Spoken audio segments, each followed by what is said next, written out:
There we go. We're going to start. All right. Jesus Christ is risen from the dead. That makes you paid for it. That makes you immortal now.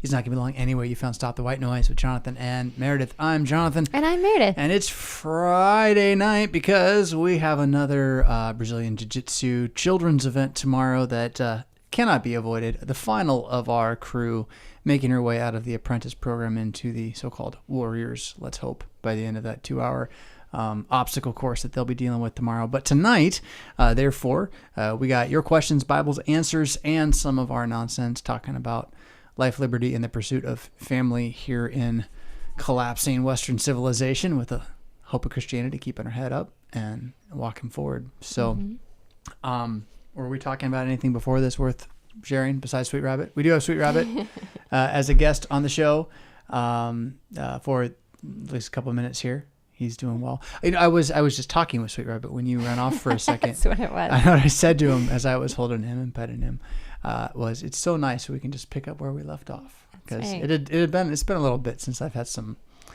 cuddle time with him because the puppy has changed the dynamic of the household. And I was afraid that would change Sweet Rabbit. I'm really glad it has not. Yeah, he seems to be enjoying having Aurelius around. Like that, he'll come up to the gate that separates them and sniff at him, and they'll kind of have a moment. And then Aurelius wants to further the relationship to more physical contact, and he just can't. He doesn't understand that biting a tiny creature doesn't really feel good to them. Hence, we have boundaries involved, like a child gate. Yes. Yeah. So that is the strangest looking cat that Caleb has ever seen, he says, and it is a cat dog with some koala mix. And they're, he's going to maybe chew on your necklace. Yeah, they are the Dutch rabbit, which is different than most other hare and or rabbit bunnies you might have in a pet store, is a tremendously social creature and really been a great pet. Yeah. For the kids and families. Was he the first? Was he? No, because we had like the guinea pig and all that stuff first. We got a little guinea pig named Tater Tot. And then I found out that our children are actually allergic to guinea pigs. Like massively, radically. Like get a cat instead, kind of that bad. Yeah. So I got Sweet Rabbit hair all over me now. It's making me sniffle. So I see that you, along with the lettuce for Sweet Rabbit, I see that you've also brought some. I hid them under some my information chair to chat about tonight. Well, so, I was taking the opportunity to read a little bit before the show, just because we had so long to wait. Yeah. Ready on time. Yeah. Which is great. Mm-hmm. And I haven't had a lot of time to read lately, and I'm starving. Starving for that intellectual stimulation, I guess, is a good way to put it. Okay.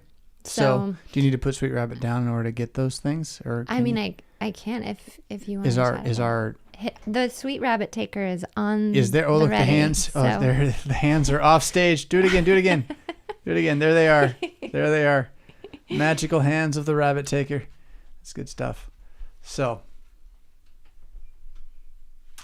well, while you're doing that and coming back, trying to keep everything here. I got a book rec. I'm not done with this yet, and so I don't know quite what to say about it, but I did pick up this thing, The Bodies of Others by Naomi Wolf, who I learned is a world-renowned feminist, which normally would not be the person I'd be reading books by, but she happens to think that the 2020, post-2020 fallout global tyranny thing is global tyranny. And as a very renowned and published author, has kind of cataloged her experience of it and coming to terms with it. Wow. And the thing that I got to say about this book, I mean, you don't have to like think there's something wrong with society to find that this is a beautiful read.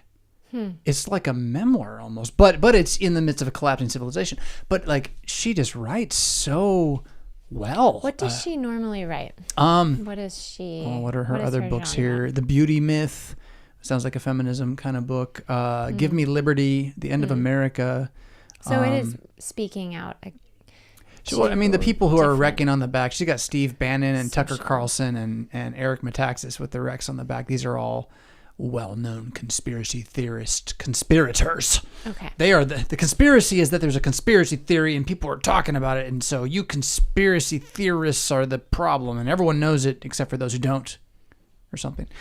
I don't know what she traveled the world pursuing sort of a diversified culture feminism model based on what she says early in the book, and she kind of weeps about the loss of what she thought was a bettering world in a few moments, and a multiplex culture, the ability to go to a street in London and find food from all these different cultures being presented by immigrants or New York, I guess it was, immigrants who were coming to America to make a life better for themselves, right? And how all that's in New York especially is gone because of the work of I'm going to lose his name, the then governor, who now has lost his position for other cheating that he did. He's not in trouble for anything he did for COVID. He got in trouble for some other thing.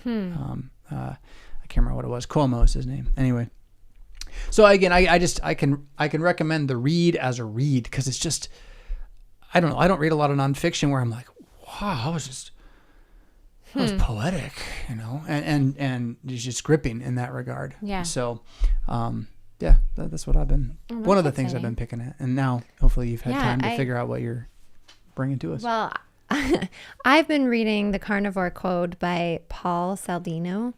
One of the early carnivores. Yeah, and just learning more about carnivores. So over at the Hebron Collegium, we are encouraging a different look at diet and what people eat. And so to have a little bit more, I guess, more tools in my tool belt as far as why I do what I do. Right. So yesterday I was reading it, and I learned that herbivores are created in a way that makes it so that they can deal with the toxins that they encounter in plants. And some of those ways are, for example, like sweet rabbit has this excessive chewing that he'll do. And it actually, sometimes he'll even be chewing when he's not chewing food, supposedly. Like if you're looking at your pet, he's just sitting in the corner chewing, but he's not by his food dish. Well, he's actually releasing some of the toxins that are in the food that he already ate. So like we call Sweet Rabbit the paper shredder of leaves, because he'll just eat a leaf and it's like he's not even swallowing or spending time on it. The toothpick is the best. He'll do it with the toothpick, just straight in. Like, how does that even fit in your mouth? And then when he yawns, you look and like, where are all these teeth that are taking your food and mashing them for you? Well, I don't know about the teeth part, but and you don't want to see him yawn either. It's pretty scary. Gross. Not a cute yawn, but the act for rabbits of chewing releases toxic gases or toxins that they've ingested. So another way is they have a special protein. Let's see, is it protein or enzyme in their saliva? It's probably an enzyme. They have a protein. Oh. A protein in their saliva that breaks down the tannins, which are digestive enzyme inhibitors. So these toxins that would make it so you're not supposed to be able to digest plants. Their saliva, it deactivates these tannins. Well, we don't have that. So like a cow, they will eat some sort. Did you find something? I learned the difference between a protein and an enzyme. Oh, okay. Yeah, is that okay? Share? Can I throw that in? Yeah. Because all enzymes are proteins. Okay. Not all proteins are enzymes. Oh, well, there you go. So an enzyme is a category of protein that does a very specific thing in a chemical reaction somewhere that we've defined. So basically, the enzymes are just proteins.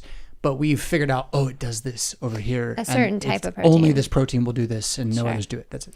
So they have saliva with proteins in it. We don't. Yeah. And or with those specific proteins. The ones that are needed to. Yeah. deactivate tannins, which are plant toxins. So why does a plant have a toxin? Because it doesn't want to die, and it's trying to protect itself or deter animals or insects. A lot of times killing from insects. Eating it. So then there's another thing that I learned about.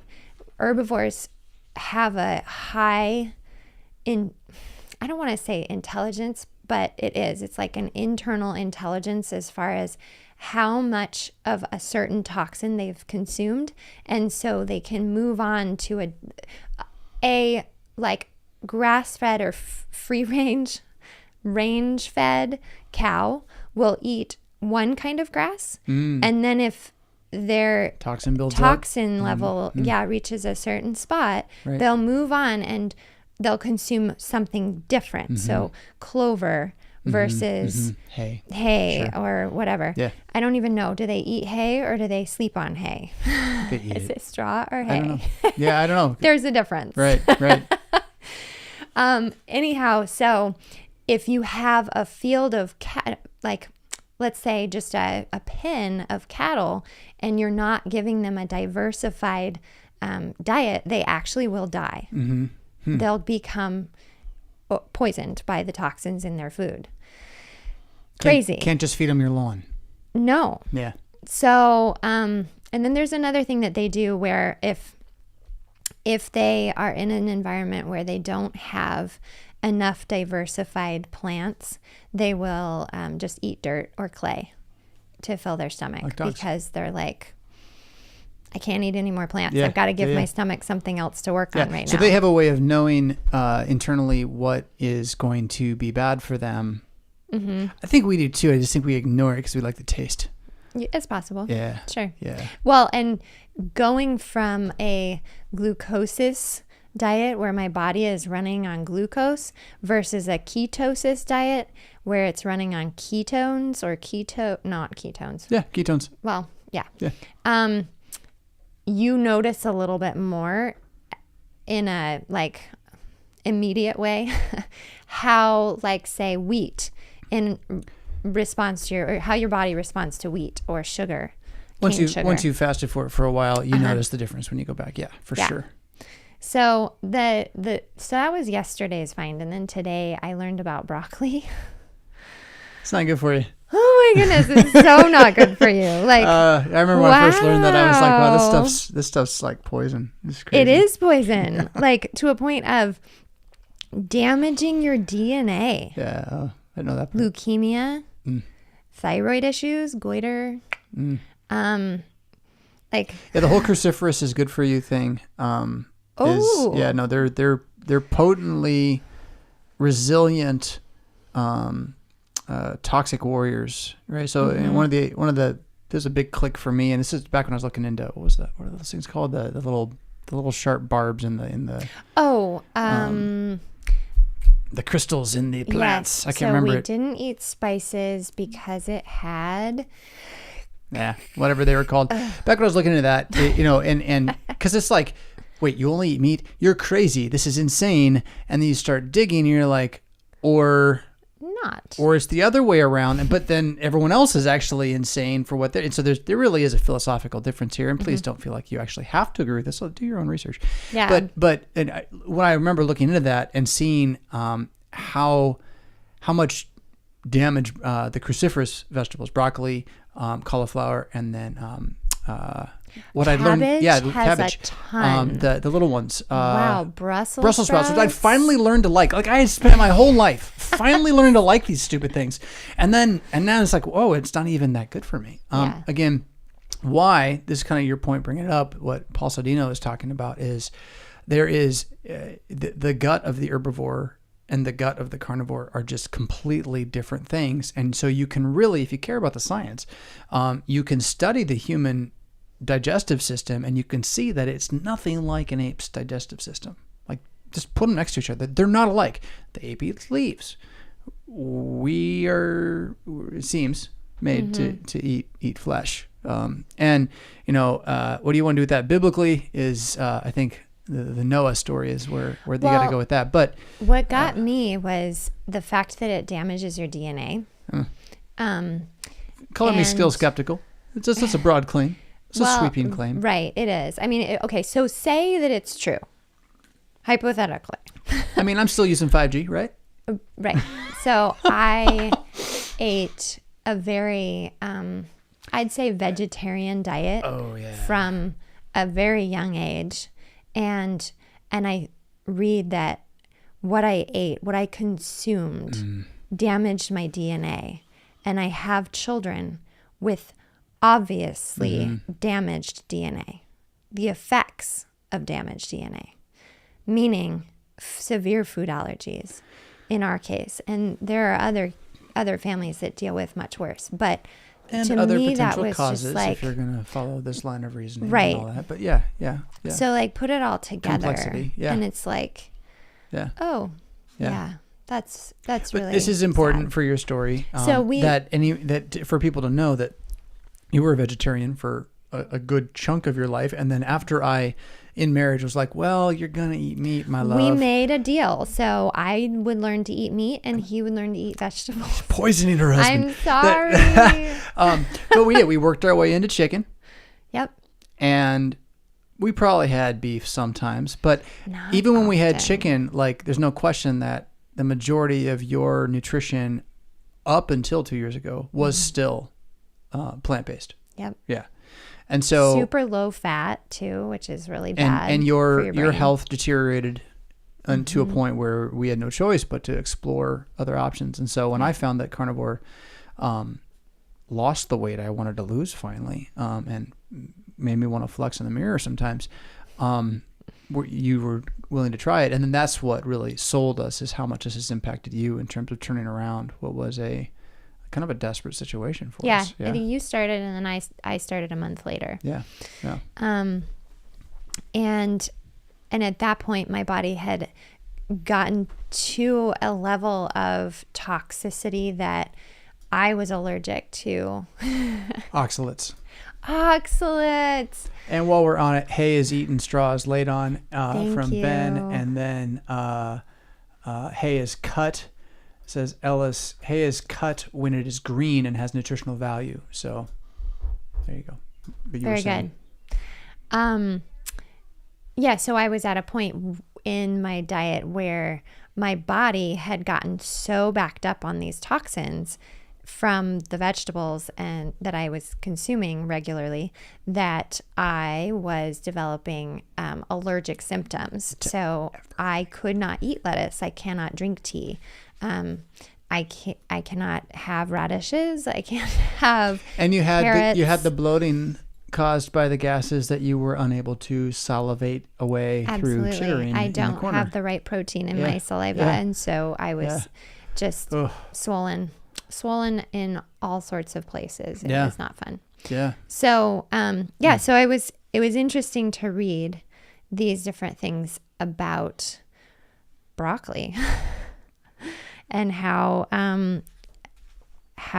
closely you can link its poisonous attributes to a body coming down with cancer. I don't know how cancerous, like they were saying, in labs and even with a minimal amount of broccoli extract, the animals fed it were developing these horrific. Just for reference sake, then, if you want more on the science here, right? Mm-hmm. Dr. Paul Saldino, practicing MD. Mm-hmm. I don't know if he was well known before he went carnivore. You know, people say, in my experience, people will say something like, well, he's not really a doctor, or he's a doctor who doesn't know. For him specifically? Because other doctors, anyone who would be a doctor and say something different than what the mainstream thinking is going to say that they're not really a doctor, and that the real doctors say something different. And then this side will say, well, the real doctors just haven't done the research, right? So which doctor do you trust is truly a question you have to ask. And so I don't want to come off as saying, well, he's the know-all, he has all things. Absolutely, no. But if you're going to counter the argument, then you really have to face the argument. And so he's presenting in this book, The Carnivore Code, research that he has done as a practicing medical physician. Yeah. that demonstrates at the very least, the idea that vegetables are just good for you just because, and eat them raw especially, that's maybe not old thinking, at least, right? So like, were you the one that was sharing how out of here they looked at the kind of early man diet through studying what they found in I don't guts? think so. I don't think that was that was me. Yeah. Yes. That's a fun one right there. Yeah. I'm trying to remember So the it's something like, I forget what the study was, who it was of, but they're studying prehistoric man, Eskimos, right? Yeah. And what do they eat? And there is no vegetables anywhere. Right. They only eat vegetation in a time of extreme famine. Starvation, yeah. Yep. We save that for insects. That's what we're going to do next. And if you've seen the news on this yet, they're pushing it all over the place. Insects, yummy. Yeah. So better than plant-based, I would say. Right. I wonder Can a vegan eat an insect? It has a face and a mother. I don't think so. Yeah. But they're so ugly and creepy evil crawly, and, creeping things. Yeah. Yeah, so that was one of the books that I've been reading, and then I picked up another one because in a lot of conversations I've been having recently, the 5 love languages have been coming up, and I'm like, I've never read the book. Before we shift, Cindy's on day 2 of carnivore. Good on you, Cindy. Welcome. Give it a month or 2. Yeah. Yeah. The first couple weeks can be a little transitional. And taste-wise, you might. I think the way Pastor Whedon, who somebody else asked if we compare notes with Pastor Whedon, not very often. Just at the beginning. He was the one who turned us onto it. But what he had said to me was, I'd never wanted to see another hamburger again. And you kind of get to that point, but at some point it just it shifts to being, I know I will feel full. I know I will feel satisfied. Yeah. I know I will be able to do what I need to do today. And I go out to lunch and I have a beer and some French fries and So I don't have the ability to go back and forth like you do, Jonathan. And so I don't know what that's really like. But I do know if I go to like a potluck and all I get is this little tiny chicken breast that has no fat on it. Yeah, it's not going to satisfy you and at it's all. white meat. Yeah. White meat from an animal that you can't get a lot of nutrients from their meat in general. I'll come home and just be craving, like what you were saying, that satisfaction of ground beef. Yeah. Please just give me ground beef. Yeah, it fills you up. Yep. Gentleman 375 says, what of beans, both fiber and protein? So, look, in a time of starvation, beans and rice is something that can save lives. And we, in fact, have beans and rice in our dry cellar. The Eskimos, they ate vegetation or vegetables. My understanding is that without rice, beans are not as good for you. And you also have issues that everyone should know, that if you don't cook beans properly, they do cause gas. And that gas is not a healthy scenario. So there's a way to cook beans to remove some of those. I think it's called lectins. Lectins. And, the refried process, I believe, is part of how that happens. You can also do it with a pressure cooker. But the question of fiber is its own question. Without being a scientist or a doctor myself, all I can do is parrot what those who have kind of pioneered this way of thinking say, which is that fiber isn't part of the human diet on purpose ever until an epidemiological study done on a single tribe in Africa that they did have low rates of intestinal cancer in this hunter-gatherer tribe, and they lived on roots and went lots and lots of number 2 in the bathroom. And from that study, it was declared that fiber would solve the problem of intestinal cancers and became just kind of de facto science. And it continues to be repeated to this day off of that one study. It's never really been proven. That's that. So the challenge is, where's the actual science on fiber? Besides that, my doctor said so. Where are they getting the actual science? And those who are in this argument, again, and I'll acknowledge it's an argument, and I'm just a layperson in the midst of this argument, those who are on the side saying there's no proof for fiber, I believe them when they say there aren't any studies. Do some studies, and then we can have a real scientific conversation about it, but don't call it science until you actually have science.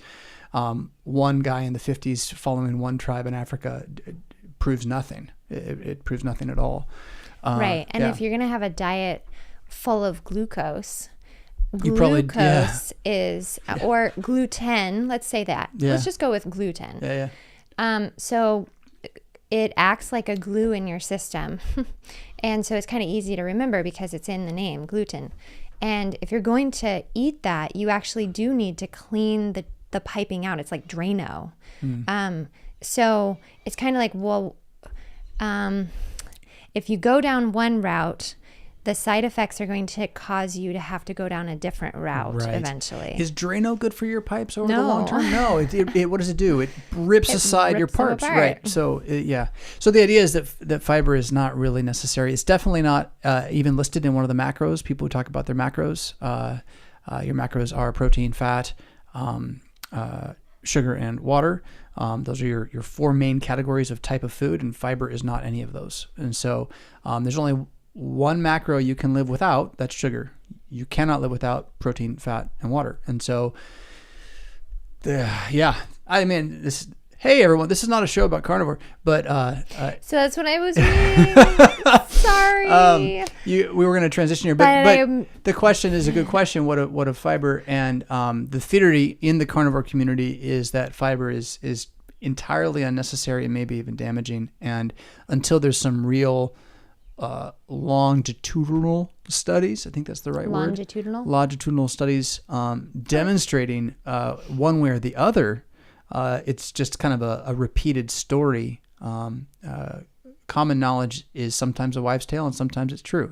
How do you know? I mean, if you're eating a colorful plate because you're being told by your doctor or your dietitian or whatever, nutritionist, that that's the way to do it, and you aren't seeing the results you want. Yeah. It's kind of like, well, then explore something different or don't. Yeah. Just stay where you are. Like, you're free to do that.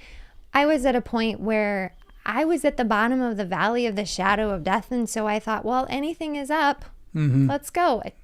And I ended up going all the way to the peak. And I don't really want to go back down. Yeah. So that's where I am. And now that I'm here, I'm like, I guess I just want to know a little bit more about the geology that's under my peak. Like what am I actually standing on? And why? Why does it work? Why does it feel so good? So for me. You mentioned Eat the Rainbow, and I remember hearing that. And being like, and I got blueberries, and I got, I'm doing that. Good strawberries, blueberries, banana. Does that count? Yeah. And what color is apple? I think it was Sean Baker, Sean Baker is a worthy follow on Twitter, or the Human Performance Outliers podcast. He's got a website. He has a lot of information on this. And he's in his late 50s and looks ridiculous. I think it was him who was like, okay, that sounds like really fun advice, but that's advice no one could ever have done before 30 years ago. Oh, yeah. So how are you going to say this is the human's most proficient diet? And he's coming from an evolutionary perspective. I'm not, but like it didn't exist. Like the only way this exists is with airplanes and freezers, right? Yeah. You can't eat the rainbow just in your backyard unless you live in a tropical paradise, and most humanity does not. And so again, when your diet advice couldn't have been given 50 years ago, then maybe it's selling you something instead. And that's where then General Mills and their support of the American Heart Healthy Grains it gets grosser the further you go down that path. Yeah, it kind of gets. Yeah, it turns into one of those theories about people who have conspiracies about theories that have conspiracies, and you shouldn't ask these questions because then you're not a pastor and stuff. Right. Yeah. So, truth be told, that's what the pastor's wife, was reading. Well, because we're challenging these guys across the street not to do this the rest of their life. Right, and also we're challenging them in a couple ways to live differently than they think they can. Right. For a short time, to prove to themselves that they can, and that to give them sort of an objective horizon with which to re-enter the rest of their life. And what I've found is a lot of them are young enough that their bodies really aren't, other than weight. Young people and weight, it's an issue. Obesity is an issue. But they're not finding that, oh, my knees don't work. I am on the john all the time. I'm, nauseous when I go to bed. Like they just don't have the backaches and the pains that as you get closer to being middle-aged or above, you start to recognize, wow, whatever I've been doing, it ain't working no more. Mm-hmm. And so I have to be able to say, no, I don't think you should have a salad. Yeah. And this is why. Yeah, let me show you the information. information On it. Yeah. I don't think that, I'm trying to think of something else besides alcohol. Well, because it's not we don't allow alcohol over there, but we'll just go down that route for a second. You actually shouldn't drink alcohol at all if you're worried about toxic levels. Like wine and beer just really aren't good for you. Yeah, because your body's going to put every other toxic processing on hold in order to get rid of the alcohol. And so your liver is like, okay, my workload is piling up over here and it has to process the alcohol. Right. Well, and Saldino's even saying, if you must drink, then vodka's your choice. Like that's the one, it's the cleanest. It's the one that's going to be clear. The most. Yeah. A clear tequila is pretty good too, from what I understand. Yeah. The clear means there's less in it. Right. Yeah. But he's like, but I have to say, from where I stand, like, it's still not good for you. Yeah, I forget. I was reading or listening to something else. This was about carnivore, but it was like years ago. And the guy was like, look, we just have to admit it, that alcohol does nothing good for you in your body. Now, you may enjoy it. I'll put my hand up, okay? But there is no beneficial biological process that occurs as a result of drinking alcohol. Well, and the place where I began carnivore, I was in such a, what is that word that I'm looking for? It's like such a fragile state. That's not the word, but we're going to go with it. That I couldn't do alcohol because I had such an overloaded liver already with just toxins from plants. Phytonutrients. So if your focus is to get clean, yeah, and actually have a clean body, yeah, then why would you put poison in it once a week? High emphasis clean not being a spiritual or biblical term as we're using it, but we're talking about just the body process physically. of not exfoliating, the body's process of removing environmental toxins, which come from a variety of places. I mean, if you're licking the lead paint, you're getting right. environmental toxins.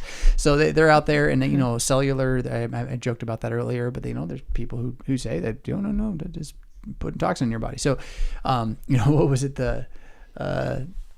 I can't mention it because it has to do with medical information. Nuts. Which none of this did. None of that was medical information. Well, but the other book, we can move on. The other book that I was reading. We had questions, so I was like, oh, they're interested. We'll talk about it. Yeah, no, it's good. Yeah. The other book I was reading is about the 5 love languages, and it's for children. It's a way for a parent to look at the 5 love languages and determine how to best say I love you to your specific children. And one of the things that they said already was that it's not about just zeroing in on one of them. You actually want to be able to do all of them for your children, because that's the best way to get the most love dumped into them, just in case as they're forming, you look at them and you're like, oh yeah, they're totally an affirming words person, but they're growing and changing and mimicking, and so maybe they actually aren't. Well, if you want to build a well-rounded person, I would think that while they're young, the modeling of all 5 is going to make them well-rounded. That's true. People. Yeah. And one of the suggestions for physical touch, because I do have this thing where I'll start a book, but I'll start it in the middle. So I started it in the middle. That's interesting. I know it's a weird thing, but I'm actually noticing that I do it. And it's consistent. Like I will start in the middle, and if it doesn't grab me, I won't read the book. And then I'll go back to the beginning. If the middle was that exciting, I'll go back to the beginning and start actually reading the book. So there's charts in the middle of that book. Boundaries. Yeah. Like I started in the middle. You did. And I was like, I'm so sorry, viewers. I started in the middle and I didn't have the foundation I needed.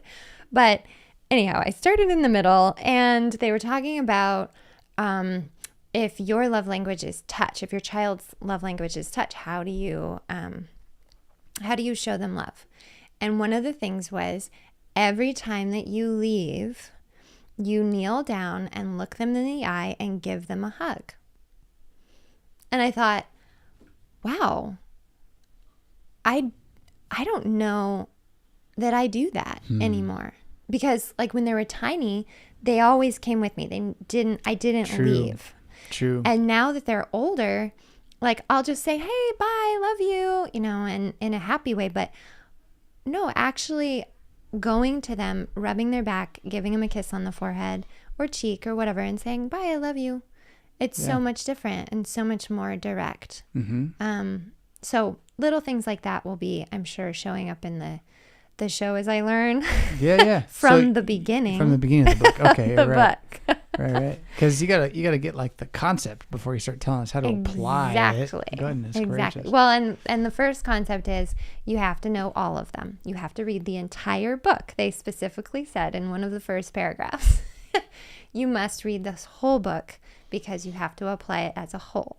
See, that's almost like something to make you stop reading right there. It's like, well, then I guess. Well, and it's those types of sentences that make me stop. So if I don't start in the middle and get a taste of it.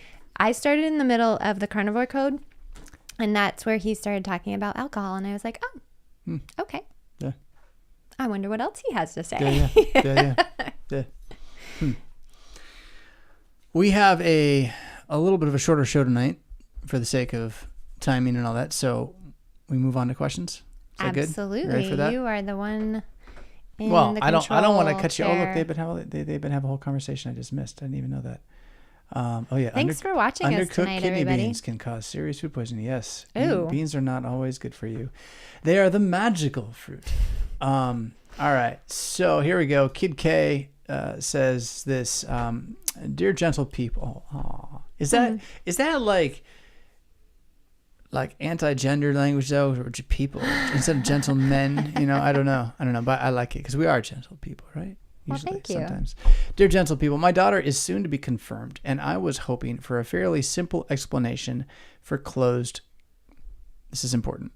For close (parentheses D parentheses closed) communion, right? So this is close communion, so you're asking for a simple explanation of one of the most complicated ways of spelling something to avoid a theology that has ever fallen upon, Western Christianity. The Roman Catholic medieval church never was so bold as to add parentheses to their theological formula as the LCMS has managed to do in an attempt to not have closed communion while having closed communion. Anyway, I'll come back to that. I don't know if I can give you a simple explanation though. That's the trick. He says she has many friends of different denominations and understands the reason why she should not commune with them.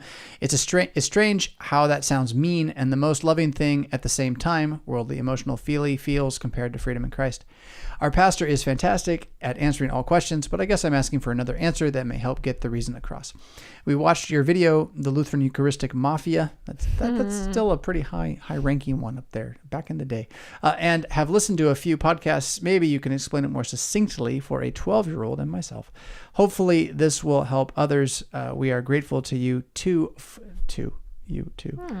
all that you do for us while we walk in Christ towards the final day and beyond. So again, before I take away the screen, I don't know if I can point at this or not and people see it, but the, close communion versus closed communion versus what it became as we tried to distinguish closed and close, it became close communion. Tell your daughter to wait a moment for the simple answer, okay? Because I just got to deal with this nonsensical close thing. So sometime in the 70s and 80s,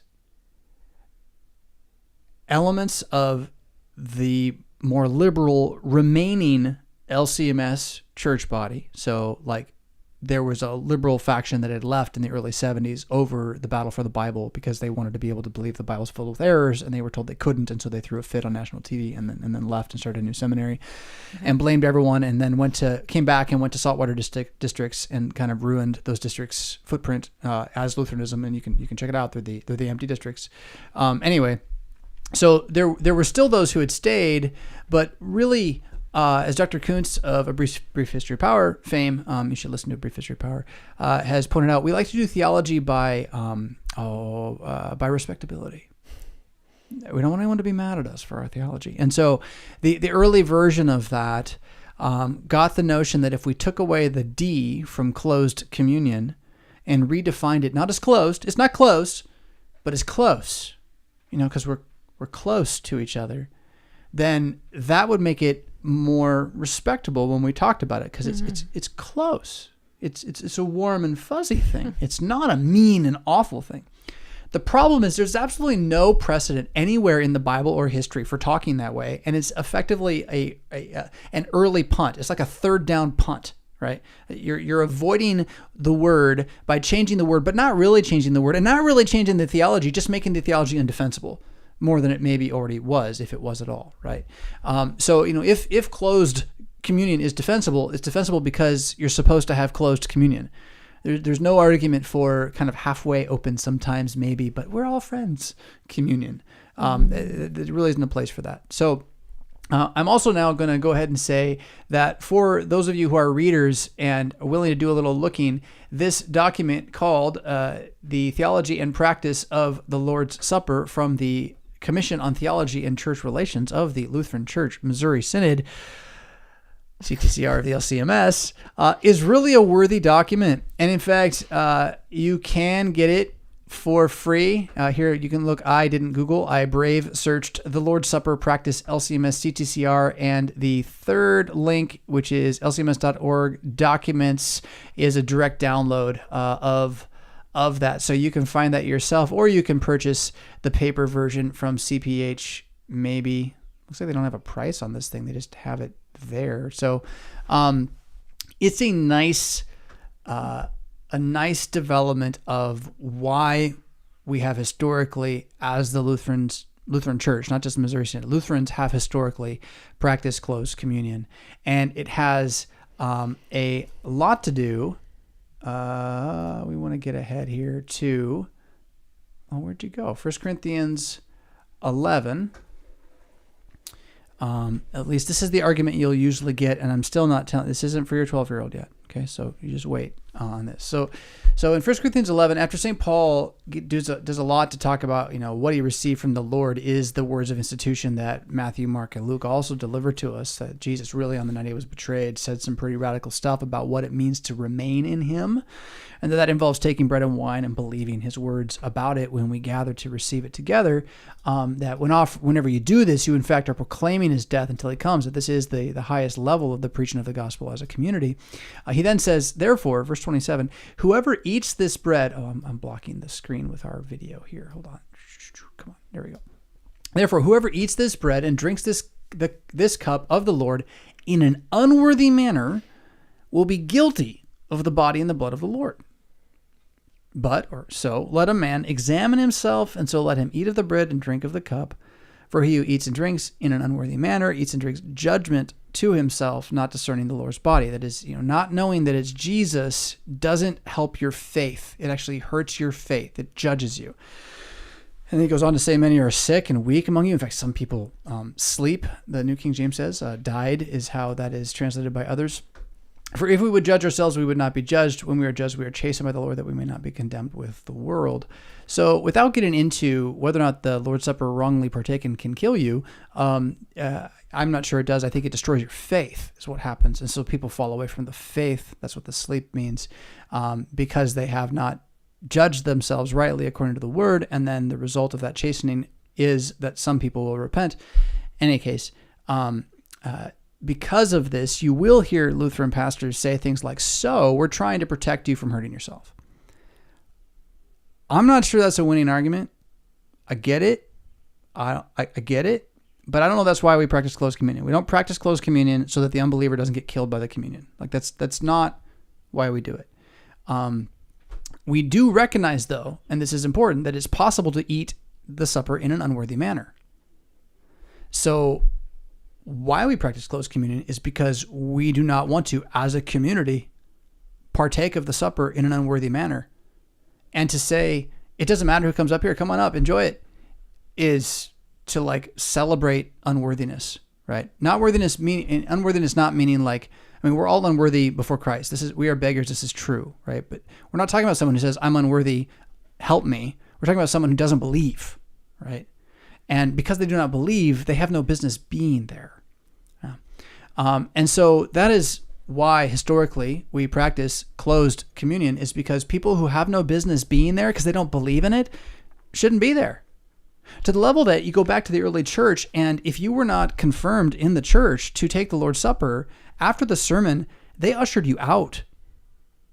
They didn't let you stay and watch. You just weren't allowed.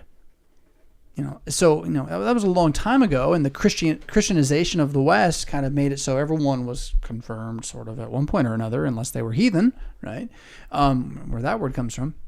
So there is that. I'm still not sure this really gets the idea across to most people.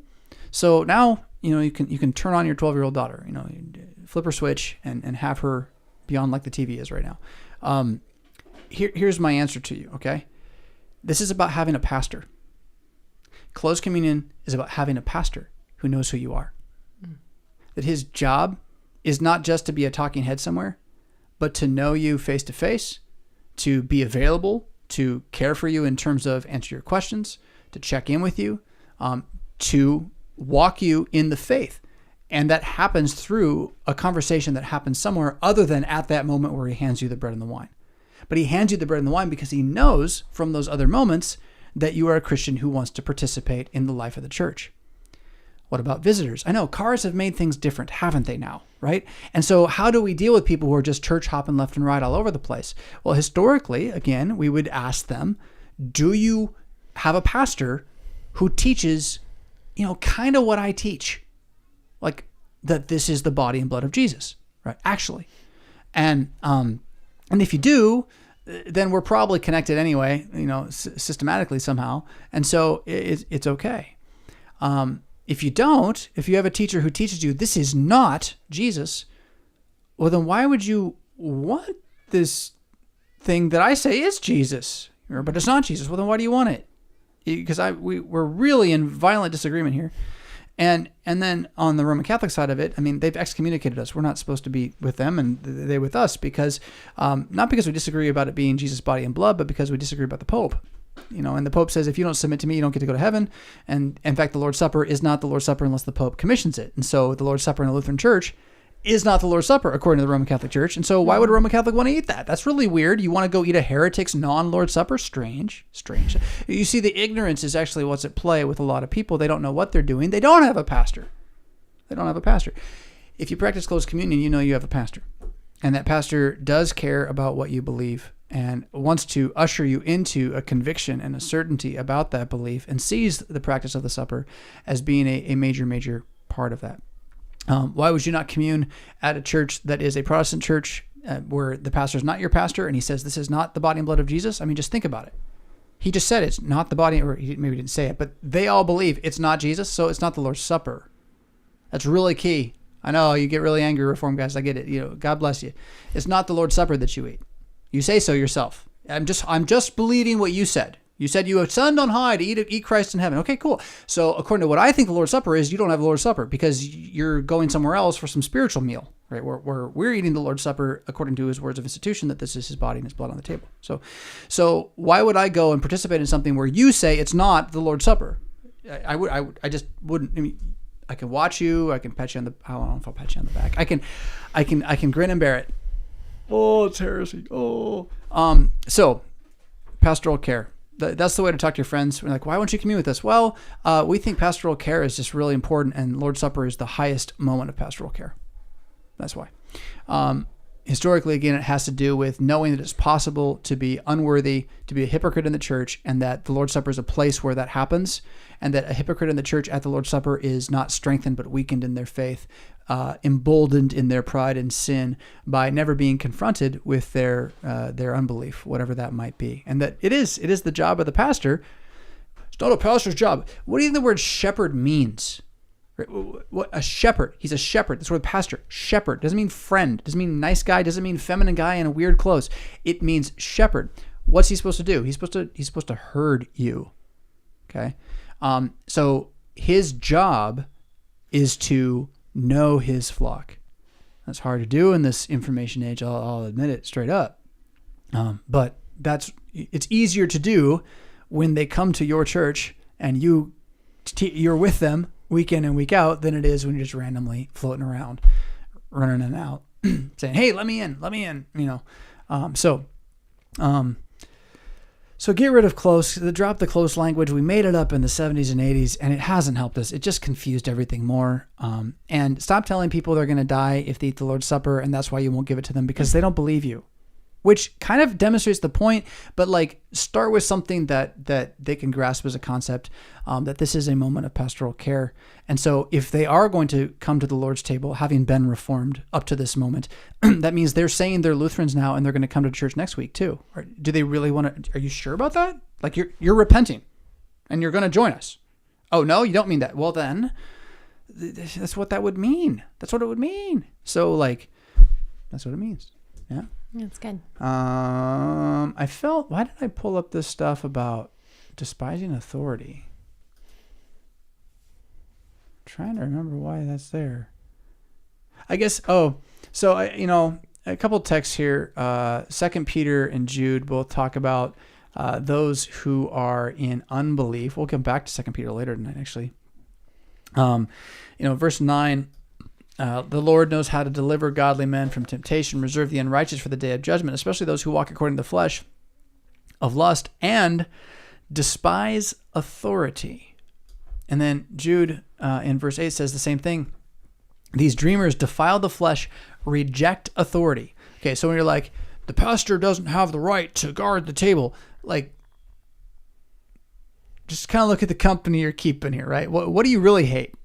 Authority. That's what you really hate. That puts you in bad company. Okay. If the pastor isn't there to shepherd the flock to the table and to drive the wolf away, what's he there for? Pretty face? I know. Yeah, sometimes. 2 Timothy 3, I know this, in the last days perilous times will come. Men will be lovers of themselves. That's why they're angry about close communion, is because they feel personally slighted by the fact that they don't get to do what they want. Lovers of themselves, lovers of money, boasters, proud, blasphemers, disobedient. There's that hating authority part. Disobedient to parents, unthankful, unholy. So not recognizing that, like, for our community, this is holy. The supper is, you come into my congregation, this bread is holy. It's like a sacred thing. It's the gleaming sword of light pulled from the stone, right? No one should touch it but the king. It's holy. We live in a culture that has no concept of holy. But we believe it's holy, and you want me to give it to you while you say it's not what it is?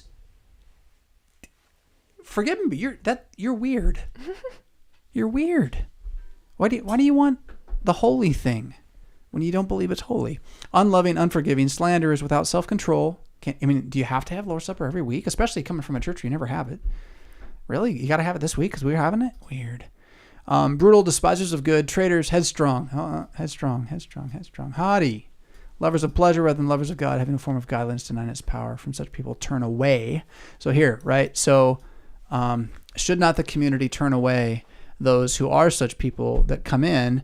And if you're just going to walk in off the street and we're just supposed to believe just because you walked in that you're not these people without ever talking to you, like, how am I supposed to know that? Here's a story. I once was at a church where one of the members informed me that her son, who really wasn't coming to church anymore, that his wife, who was a practicing witch, was planning to come to church on Easter and come up to the table to take the Lord's Supper from me so that she could scoff at it and like do wicked things to it as a sign of how stupid it was. And my first response was like, what makes her think she's going to get it? Not sure. I think I'm going to give it to you. But again,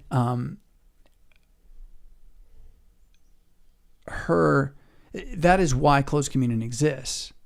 is so that you don't get to go just grab the holy thing. You get to present yourself as a beggar in need of the holy thing and have the representative of the king who has been called and chosen by the congregation to do this task say, absolutely, here it is. It's a free gift. No, you didn't earn this, but he bestows it on you, right? But some random person comes in. I mean, I don't know who you are. Don't know who you are. How can I be your pastor? Mm-hmm. Yeah. Yeah. Right to guard the table and such things. This one's connected too. For the time will come, 2 Timothy 4, when they will not endure sound doctrine, but according to their own desires, because they have itching ears, they will heap up for themselves teachers, and they will turn their ears away from the truth and be turned aside to fables. Yeah. So, there you go. What are your thoughts, Meridith? You've heard me teach and talk and try to explain close communion for many years now.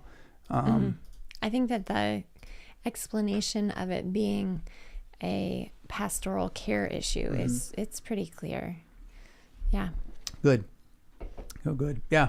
I think it puts it in a context that people can grapple with, whereas the more dogmatic, systematic solutions require you to have an engineering degree to think it through. And right. Well, and the simplicity of, well, if you take this, it means that you're a Lutheran now. So you're going to come back next week and the week that follows. So is that really what you're ready for? Yeah. That's really basic. Yeah. Yeah. Although that one it kind of does the kind of brain turn off, do not compute, argue anyway approach. Sure, but I think it's the concept behind the discussion that the 12-year-old or the young person grappling with it can grasp. Amen. I remember another conversation that I had when we were in Philadelphia. We were visited by some American Baptists, which are not Southern Baptists. So American Baptists are a little more loosey-goosey when it comes to things. But they're certainly not loosey-goosey about the baptism of infants. That's wrong. Don't do it. But other things, everything else you can kind of get away with. Okay. And they wanted to commune, and I wouldn't commune them. And they were friends with somebody in the congregation, and it was husband and wife, and she was livid. I mean, this woman was so angry. I mean, we're sitting downstairs having coffee afterwards, talking, and she is just rude. And her husband is also angry, but less rude about it. And at some point in the conversation, it was like this: a light opened in heaven and shone upon me. And I said to him, but she was listening. I said, if I went to your church with my newborn baby, would you baptize him? Well, no, we don't do that. What's the difference? No difference. Respect us in our house. That's it. We got a holy thing. Don't come in and trample the holy thing. Don't cast your pearls before swine. Yeah. Right? Well, are you saying I'm not a Christian? No. I'm saying you don't believe what we're doing or want to be part of it, actually. Yeah. Except for to tickle your own fancy, which would be blasphemy. Which I'm not protecting you from it. I'm protecting us from participating in your blasphemy. So, yeah. Keep moving. Yeah. I think that's this next one's like more of a thought than a question, and I'm not sure. Are they arguing? No, he's rapping. Well, that's fun. Presents? Present? Rapping presents. Oh, right. I'm just... Jeannie says, Pastor Fisk, thank you for discussing Numbers 5. I have recently been studying the law of jealousy with John 4 and the woman at the well. This is the woman who has 6 husbands, and the man she's with now is not her husband. Is it 6 or 7? I feel like it's 7, but I don't know how I've been counting it. It's John 4. And she says, I'm wondering if there is a bigger picture with these scriptures pointing to the church and Christ's forgiveness. Well, yes. Yes. Christ with this woman at the well, promising her living water, is very much picking up on a lot of different imagery from the Old Testament, from, how am I losing his name? Which is the prophet that has the prostitute wife? Hosea. From Hosea's wife, Gomer, who is a picture of how faithful God is to unfaithful us. Two, what we were talking about before with the woman caught in adultery in the community, or accused of adultery in the community by her husband under the old covenant, having prescriptions to both give grace and also to bring justice. That God has been a husband to us, that the Savior is one who comes with water to clean, that there is bitter water that will be made clean. This is all over the Old and New Testaments as an archetype, as a theme. And so we'll touch on some of those. But that's kind of like the bulk of the question is water a theme in the Bible? Yes. Yeah, very much. We have all been, she says, unfaithful to our husband, meaning Jesus, meaning we all have unfaithful hearts. Now, don't do the super hyper Lutheran thing on me, though, where you don't realize that, in fact, you're also faithful because he's promised that you are and you believe. And there's actually people out there that are unfaithful and don't believe. Like, don't put yourself in that category. It's true. None of us are clean of our own, but he has declared you clean. So believe it. Believe what he says about you. Jesus tells the woman at the well that she should ask for a drink and it will become living water, and not the bitter water that brings the curse. Bitter waters turn sweet. It has brought me comfort to see Jesus' grace for me when I read these two together. Yeah, good. That's good. For the faithful, there is no more water that brings the curse. Amen. I have walked to the well with my shame of all sorts, and all this has caused me to be healed of much shame. I'm just wondering if this might be correct. Yes. Thank you for your shows. I listened to them all, Jeannie. So yeah, it very much is correct. And you hinted at a couple other stories there. And so I want to bring them up. So in Exodus, chapter 15, it says, so Moses brought Israel, from the sea. I'm trying to see my verses. You guys can see them, but I can't. So Moses, verse 22 of chapter 15, Moses brought Israel from the Red Sea. They went into the wilderness of Shur, and they went 3 days into the wilderness and found no water. Right, so they just got saved through water. Yeah, now they have no water. Now, when they came to Marah, they could not drink the water of Marah, for they were bitter. In fact, Marah means bitter, and they called the place bitter because the water was bitter. Therefore, the name of it was called Marah, right? This is the place of bitter springs. They had water coming from the ground that was too bitter to drink. And the people complained against Moses, saying, what shall we drink? Notice, this is like a really key thing. The people didn't pray. This wasn't them saying, Jesus, I don't like this. Can you fix it? This was them saying, Moses, why'd you do this? Big difference here, right? The major story in all this is like, are you ever going to pray? So Moses, he prays. Moses cried out to the Lord. He cried out to Jesus, and Jesus showed him a tree. You see the cross? No. He showed him a tree. When he cast it into the waters were made sweet. There he made a statute and an ordinance for them, and there he tested them. And he said, if you diligently heed the voice of Jesus your God and do what is right in his sight, give ear to his commandments, keep all his statutes, I will put none of the diseases on you which I have brought on the Egyptians, for I am Jesus who heals you. And they came to Elim, where there were 12 wells of water and 70 palm trees. They camped there by the water. So a lot of water going on in this, right? But the idea here of bitter water made sweet by a tree, I mean, yeah, archetypally, that's the picture, right? It's Jesus. It's straight up Jesus. In chapter 17, the same book, Exodus 17, they're thirsty again. Therefore, the people contended with Moses. What, you mean they didn't pray? Nope, they didn't. They argued with Moses. Give us water that we may drink. So Moses said to them, why do you contend with me? Why do you tempt the Lord? And the people thirsted there for water, and the people complained against Moses and said, why is it you have brought us up out of Egypt to kill us and our children and our livestock with thirst? That's not asking, right? So Moses cried out to the Lord and said, what shall I do with this people? There's a question. Yeah, dear Jesus. They are almost ready to stone me. Not the first time Moses said to say, like you promised one thing and it looks different. What's up? What's going on? And the Lord said to Moses, go on before the people and take with you some of the elders of Israel. Also take in your hand your rod with which you struck the river and go. So this is his staff that turned into a snake and has been doing all this magical stuff all the way along. And he says, behold, I will stand before you there on the rock in Horeb. This is at the base of Mount Sinai. And you shall strike the rock and the water shall come out of it that the people may drink. Now this is cool. Like I'm actually going to stand there. You're going to hit me, but you're going to hit the rock. And then the rock's going to split open in its side and out's going to come water for the people to drink. Again, go to the cross, see Jesus, side split open, water coming out. It's like, oh. You know, and Moses did so in the sight of the elders. So he called the name of the place Massa and Meribah because of the contention think that's what Massa is, of the children of Israel, and because they tempted, that's Meribah, the Lord, by saying, is the Lord among us or not? But notice, the people don't believe, but God gives more grace, right, through this. Water coming from the side. It forms a pool. I think that's the same pool that ends up getting the golden cow put into it a little bit later, when they mash it up and they have to throw it in and all that. So here's a fun one, just jumping ahead, because there's so much water in the Bible. But here's another one that's not entirely different and really weird. In 2 Kings 4:38, where Elisha returned to Gilgal. That's the kind of lore I wish I knew. I wish I knew where Gilgal was. And there was a famine in the land.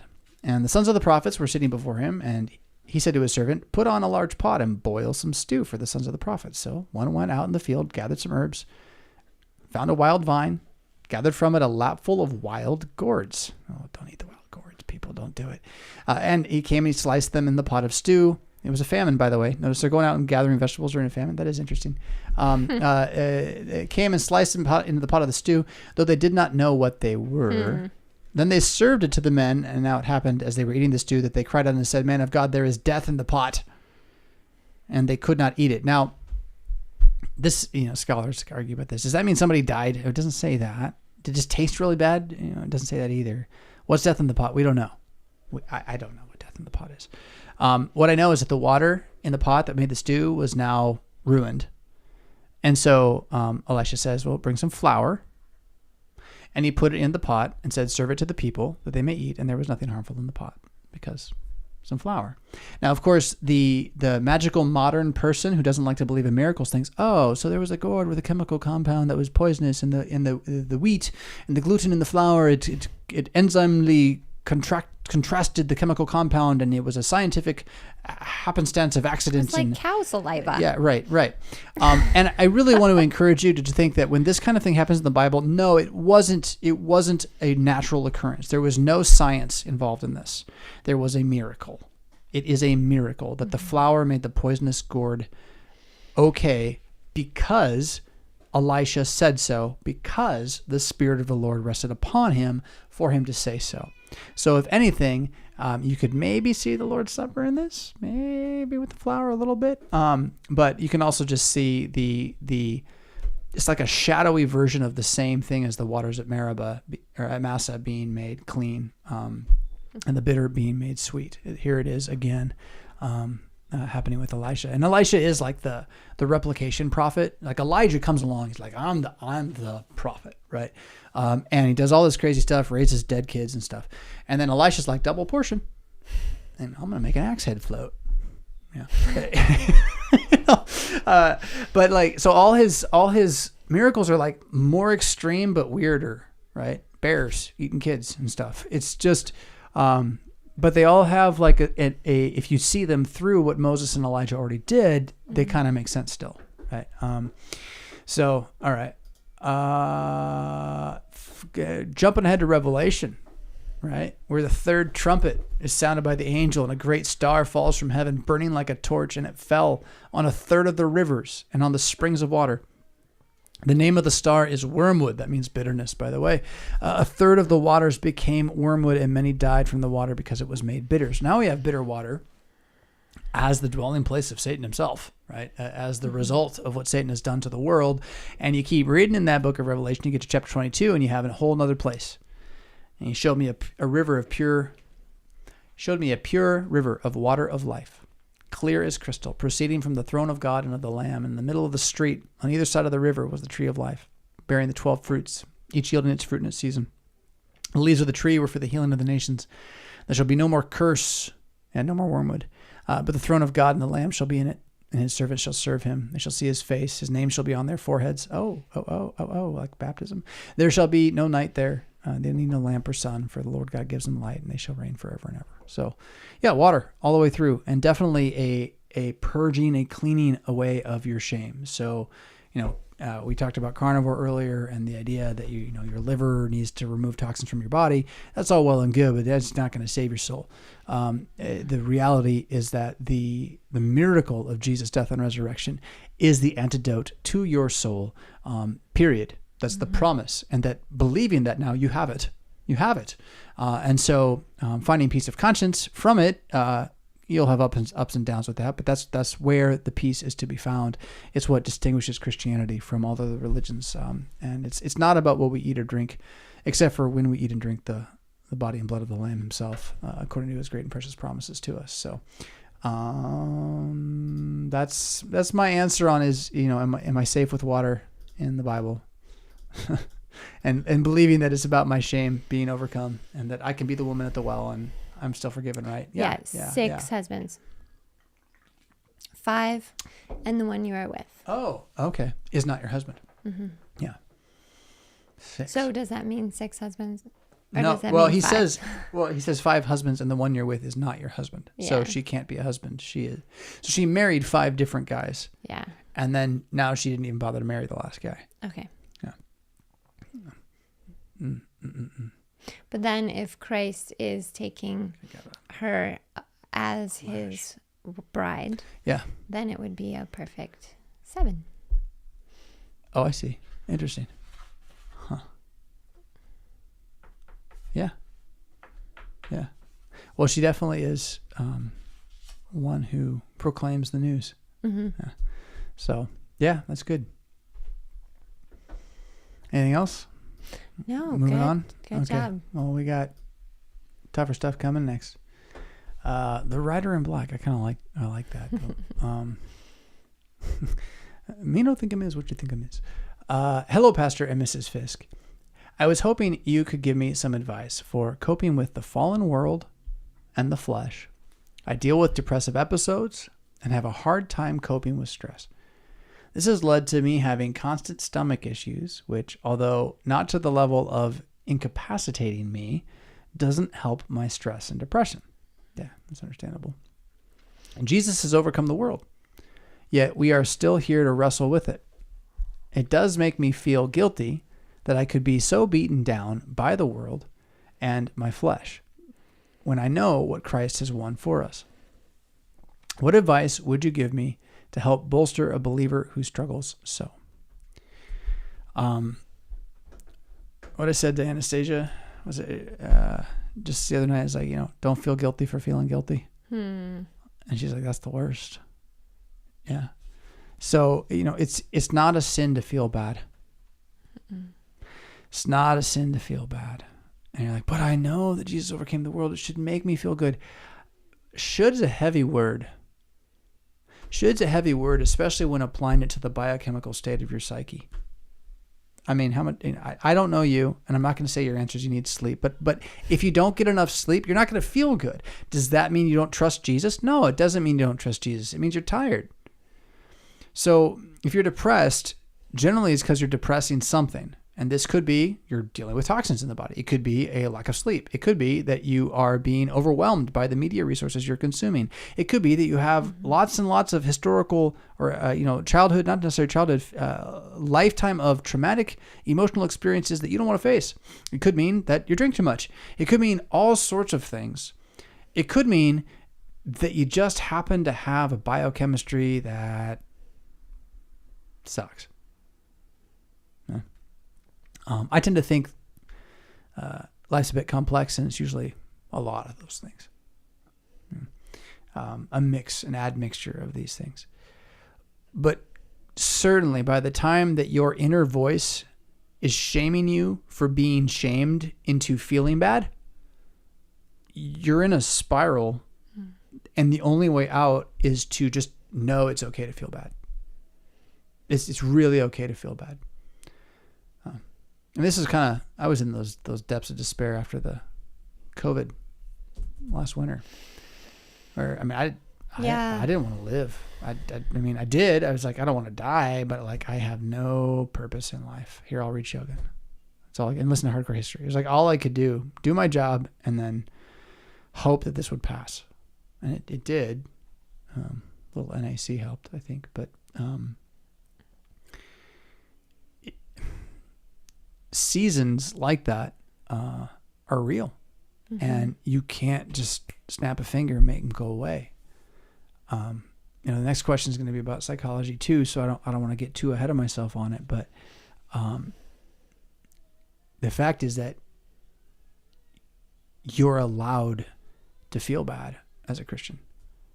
And although one can say, shouldn't Jesus and my knowledge of him, shouldn't my knowledge of Jesus make me more excited and happy? The answer is like, no. It can. Sometimes it will, but it shouldn't. It's not a moral imperative. It's not something you have to do. And it's not necessarily something he's going to do for you. Because trial and tribulation and endurance and character, that's what the Bible talks about. It doesn't talk about feeling better. You know, be comforted in the gospel. You know, rejoice. When Paul says rejoice, the root there is not happiness. The root there is a comfort. And so, I mean, you can be comforted while you still feel bad. In fact, you can't really be comforted if you don't feel bad in a weird kind of way. Yeah. So, it doesn't mean it's all gone. It just means that you know where to look while you feel bad. I'll hear your thoughts on this. And I also don't know if we should let the boy know that he's debuting on international television as a loud it is. I appreciate your comments about allowing yourself to feel it. It makes me think about different times that we have moved from one community to another, and inevitably when you know that you're going to leave, you start consoling yourself with, well, I didn't like that, or I didn't like that. Yep. Yeah. The Aesop's fable about the sour grapes. And it's almost like, as Christians, to assume that we're going to, because we know what's coming, be content here, that seems silly and backwards to me. And so, the plight, unfortunately, is that we know the sin now. It's revealed to us because we have a hope in the perfection that's to come. So we are more discontent here than we would be if this were it, and if we were living for today only. I'm reading a science fiction, fantasy fiction book called Mistborn, Brandon Sanderson's. It's pretty good. I've read it before. It's been a while. Really well written. And there's a character in it named Kelsier, and he's got his problems, but he's a good man. He's a protagonist. He's a main heroic figure in it. Mm-hmm. What I love is he just walks in a room and he smiles. And it doesn't matter what's going on. And you learn he doesn't always feel that way. Mm-hmm. He just does it. And so I've been in this little like dream prayer state of like, oh, maybe I can do it. Like, remember the other day when you walked outside on the patio and I smiled at you, and you're like, what's that smile for? I was like, I'm going to do it. I'm going to do it. I'm going to smile. Yeah, because it wasn't a natural smile. It was kind of this like, and I was kind of like, is there a goose behind me that's going to attack and I don't know it? What's happening? That's your husband trying to be smiling. It was sweet. That's funny that you had that encouragement, because I had one as well. But I share it because I'm just failing miserably. Oh. I really am not, and so like this idea that you're going to change your inner nature, I think you got to be real careful about that. I mean, I believe we can grow. I don't even necessarily believe you can't make a change in a moment. I'm reading Tony Robbins right now too, so it's kind of in the back of my head. He's got to prove it to me still, but like, I think you got to be real careful about what you expect of your flesh, and realize your flesh is going to be your flesh. And I'm not going to give up on this idea. No, I want to act more like Kelsier. I want to make this guy a hero who I try to be like, for the sake of joy in my family. Mm-hmm. But I'm not going to hold myself morally accountable for that, as though to fail is somehow not believing in Jesus enough. Yeah. And isn't it so hard when you're in the midst of depression to even think about that? Yeah, it's impossible. You're so deep. So ready to beat yourself up. You're so deep. Which reminds me of, I mentioned a couple other those complex things that can cause it. Isolation. Mm-hmm. And you mentioned moves, being rootless, not having roots, not having a fundamentally built community that doesn't change. So there are so many things that have been done to us that feeling bad like makes a lot of sense right now. Like you're kind of superhuman or ignorant if you don't feel kind of bad right now. And there are a lot of things in our society that we don't even think twice about anymore, like Facebook, Pinterest, and Twitter.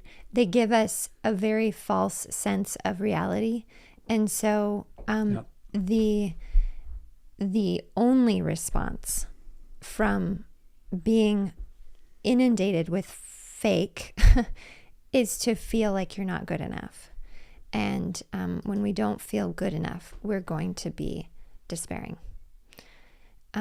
Surrounding yourself with fake people that look better than you is going to make you feel like you're not very good. Surrounding yourself with other people who are struggling. That's what a church is, even if no one admits it there. You know, working toward admitting it. It's a good idea. That's going to lift you up. Yeah. It's one of the things I've liked about K-Love is as bad as some of the music actually is. Yeah. And as peppered as the heterodoxy may be, there's an ongoing awareness that no, we don't really feel good. But praise does feel good. So at least we can do that. And it isn't like it makes it all go away. Sometimes they're asking for that, but the idea that no, I can praise anyway seems to be really really common in the music, and I like that because it isn't like I have to feel great. It's just sort of like, oh yeah, there's a God. His name's Jesus. He's got this thing. So recently, I had this kind of epiphany moment where it was like, you know, how often do I see somebody I know out in public and not wave or say, hey, or maybe I don't even see somebody I know, but just in a scenario where I'm in the neighborhood and there's a neighbor, do I reserve my wave and my smile and my greeting because, oh, they're not going to hear me. Oh, they're not going to see me. Oh, they don't care that I'm here. And I thought, you know what? What if I just smiled and waved as if they were going to see me and were going to be happy to hear my greeting? And what would happen? It's like as I've experimented with it, I've walked away from those scenarios feeling like, you know what? That person didn't say hi back, but I said hi to them. And so there's none of that like, oh, I should have said hi.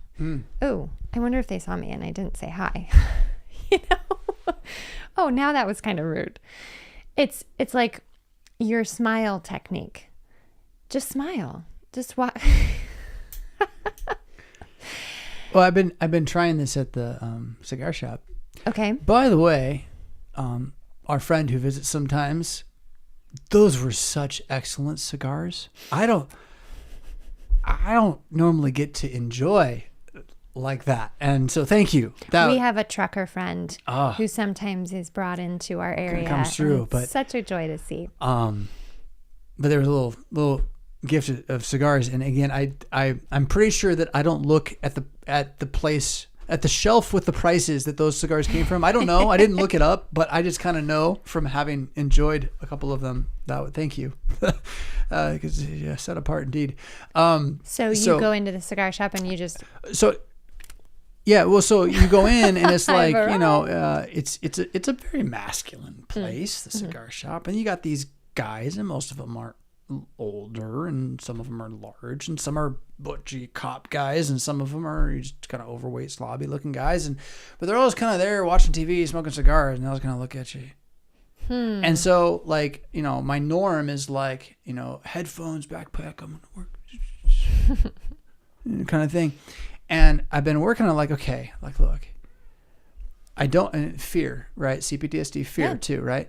I don't need to be afraid of these 3 overweight men who are retired and smoking cigars while watching baseball. Like, there's nothing that can happen. Even if I were to like walk in there and like flash them or something, like, nothing would happen, right? I could do something silly, right? Right. So come on, Jonathan, just look them all in the eye and say, hey guys, how's it going? And then keep walking on. And I still haven't really gotten good at it. I'm doing the goodbye much better. You know, I can actually say out loud, have a good night, and whenever I look at it, I nod and all this. But I mean, that's been hard. That's been hard. Yeah. I don't know if you struggle with this, but I do. They always respond though. Yeah. Like there's a fear of interrupting. I guess. I'm not in that conversation. I wouldn't want them to miss out because I interrupted. And I don't know if that's being a woman or if it's being a Lutheran or if it's being an American. I don't know. But I definitely have that fear. And so I will actually not say hi to people. Yeah. For fear of interrupting. Yeah. Like, it's so ridiculous.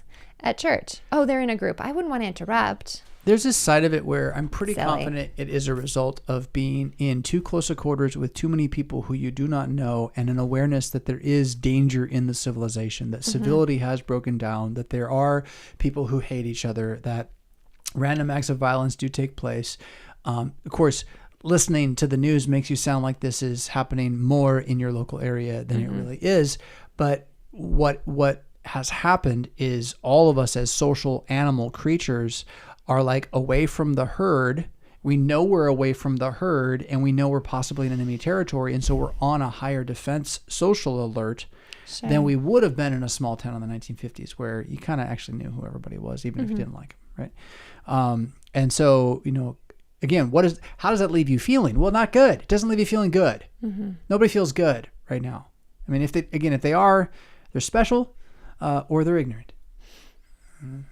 Yeah. So I got 2 more Bible verses to throw at this, at least. So back in 2 Peter 2, where it's talking about God judging unbelief. Verse 6, he says, turning the cities of Sodom and Gomorrah into ashes, condemn them to destruction, making them an example to those who afterward would live ungodly. And delivered, verse 7 is where we're going, delivered righteous Lot, who was oppressed by the filthy conduct of the wicked. For that righteous man dwelling among them tormented his righteous soul day by day by hearing and seeing their lawless deeds. If this is all true, then the Lord knows how to deliver the godly out of temptations and to reserve the unjust under punishment for the day of judgment. So the idea here is that Lot, who in the Genesis story, you wouldn't really get this from the Genesis story unless you were an apostle or the brother of Jesus. And he has insight into Lot, that whatever Lot's wife may have been, whatever his daughters may have been, whatever reasons Lot had for not leaving the city, they were righteous ones. He was righteous by faith. And that his experience was not one of extreme happiness in the midst of this city that he was dwelling in. And so his tormented soul, like, just to see that's kind of normative here, right? Acts 17. Oh, I didn't look up the actual verse ahead of time. Let's see. Verse 16 and following here. Paul was waiting for his companions to arrive while he's in Athens. His spirit was provoked within him when he saw the city was given over to idols. That's it, just there. So Paul's hanging out in Athens, and he just can't take it. He just can't take it. So then he goes to the synagogue and starts arguing with people, which is, great. That's Paul. Paul is going to go and have a conversation with someone, and they think he's babbling and all this. But the point here is to see, having a soul that is struggling is common. It's normative for the Christian, and this is amplified by many things in the modern world, but it's not like it wouldn't have been there. People felt shame before 1972, so yeah. Do you find that praying the Sons of Solomon has helped your depression? That consistency, So helping depression. Okay. What I don't want anyone to get from this is that I am prescribing to you solutions. My depression is so much better than it was. But yesterday there was a pretty intense event. Last night I wasn't feeling good, and it's evident that I was down. I still have ups and downs. It's weird. You woke up yesterday and we're just like, whoa. So it's not like it's gone. I almost, though, would never say to somebody I'm depressed at this point. I know that I have flashbacks, right? And so maybe some of it is just a reframing of what I used to call depression as flashbacks. But I'm also at the point where, like, my whole life people ask me, hey, how you doing? And I'd be like, oh, okay. Mm-hmm. I'll say good sometimes now. And it's not like I'm just trying to say good anyway. Mm-hmm. No, I'm like, no, I'm all right. I'm genuinely all right. better. I'm doing okay today. So what can I attribute that to? Well, I think the rediscovery of the Bible as an imagination land, better than a fantasy book, with a greater lore and a deeper wisdom and a truer archetypology and an endless pool of corners that you didn't know were there or you forgot about. And then the original language is just kind of coming alive again for me with that. Yeah. Having that gift that I was given as a pastor.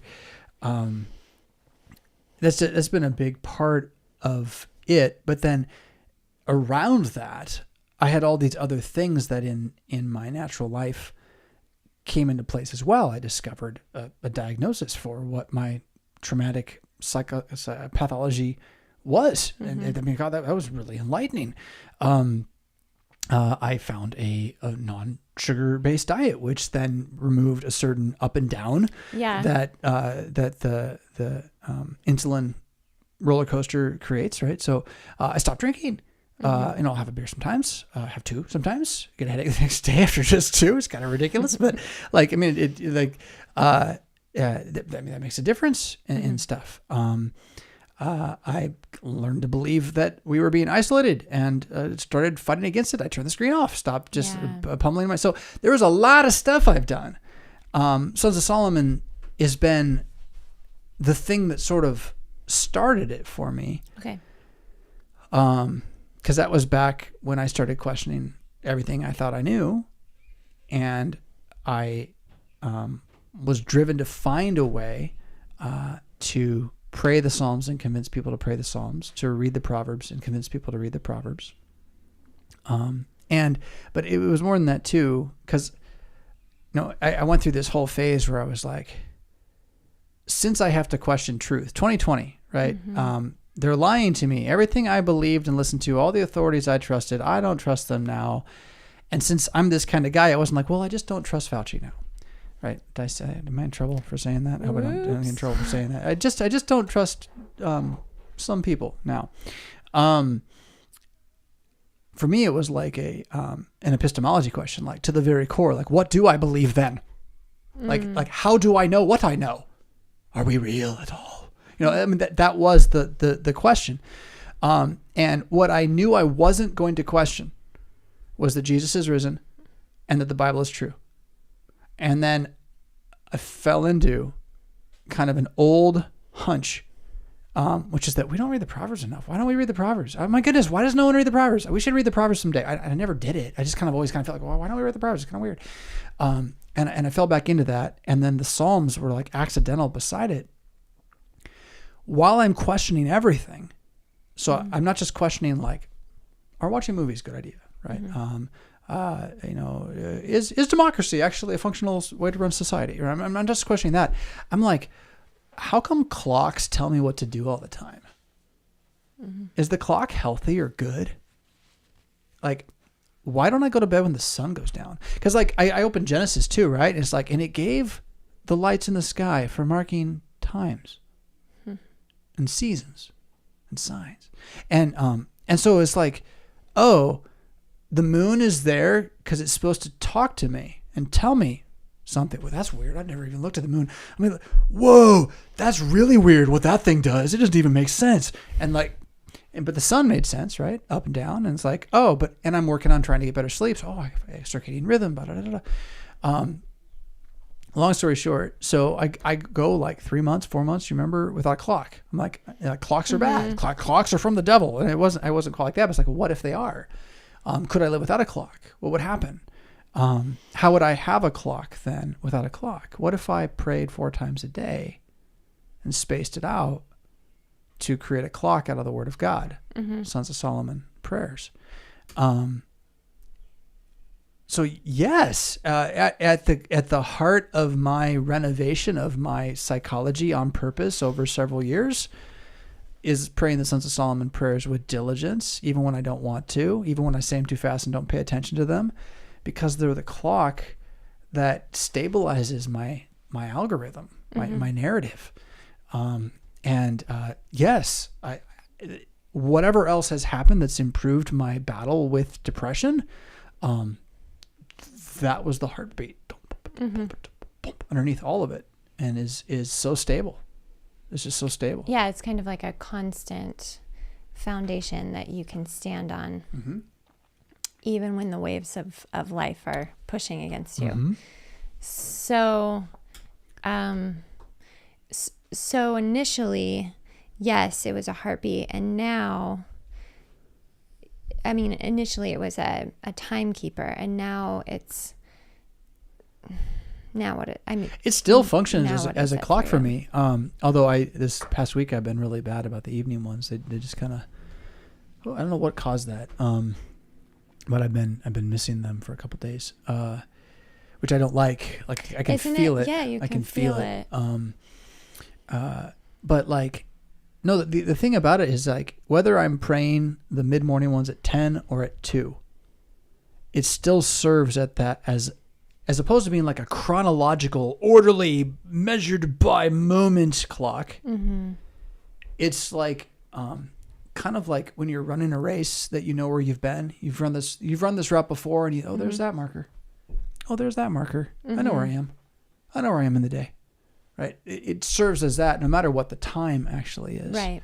And that is still, it's just there to the point where I'm like, oh, I missed something yesterday. You know.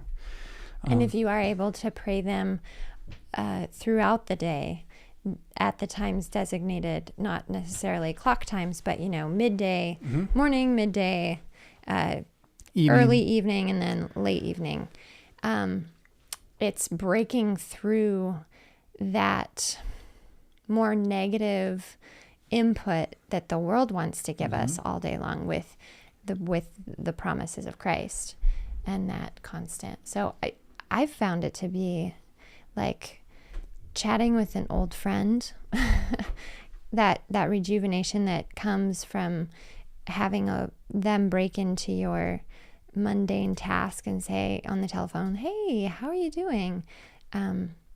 That is kind of how you're making all sorts of I'm just trying to get sonsofsolomon.net up on the site. I'm listening to you. What you're saying is really good. Don't kill it. So that has been my experience. I was curious if it was something that you have experienced now that you've been doing it for a little longer than you had last year. I think one of the things couldn't have gotten through my childhood without the Psalter. So that's amazing. So for me, it has been a constant for a very long time.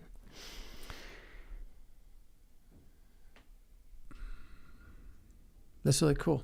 It was so cool that I lost what I was going to say entirely. But that's a really amazing thing that a child would be woke, awakened to hunger in that way. It was so like, and this always seems to be more with the mid-morning Psalms than with the others.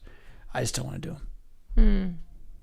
And I start, my body's just like, I don't want to do it. And I do it anyway. And I could sit there and beat myself up about not having the right pious spirit about it. No, maybe I'm not really a Christian. Maybe I don't really believe. Or I could just realize that like, no, I just kicked my flesh's butt. My flesh just lost. Of course I didn't feel it. Who cares if I felt it? Jesus spoke. Yay. Yeah. I know what it meant. I know what it said. Yeah. And so at a certain point, it's not the high that proves your Christianity. It's the low that speaks anyway. Right. Yeah. That's where it's real in the battle. Okay. Well, the next question is going to be not so far off from the same topic. So let's get to that. Carolina guy says, I want to thank you for what you are doing on YouTube. I grew up in the Southern Baptist Church in an SBC family, and going to church was always a chore. I now attend a local LCMS church in my area, and it's not a chore anymore. I look forward to confession and absolution, eagerly and confidently recite the creed, and with a joyous and reverent anticipation, I go to the rail to be fed. That's because of you and the work you have done. Like directly, I would have never even known about Lutheranism if it wasn't for stumbling onto old WeTV episode. Thank you for that. Seriously, thanks. And so, title of today's show, Frisbee says, "Yay algorithms for pushing that through that whenever that happened." So he says, "I'm 44-year-old man, never been married, childless, never dated much. It's already statistically unlikely that I will marry and have a family of my own, and the chances get grimmer as I get older." I don't know if that's exactly true. In fact, I think the older you get, the better off your chances get again. It comes back around. Interesting. People die. Oh, well. You got widows. Widows, you're the only man in the nursing home. Like, you got all the ladies.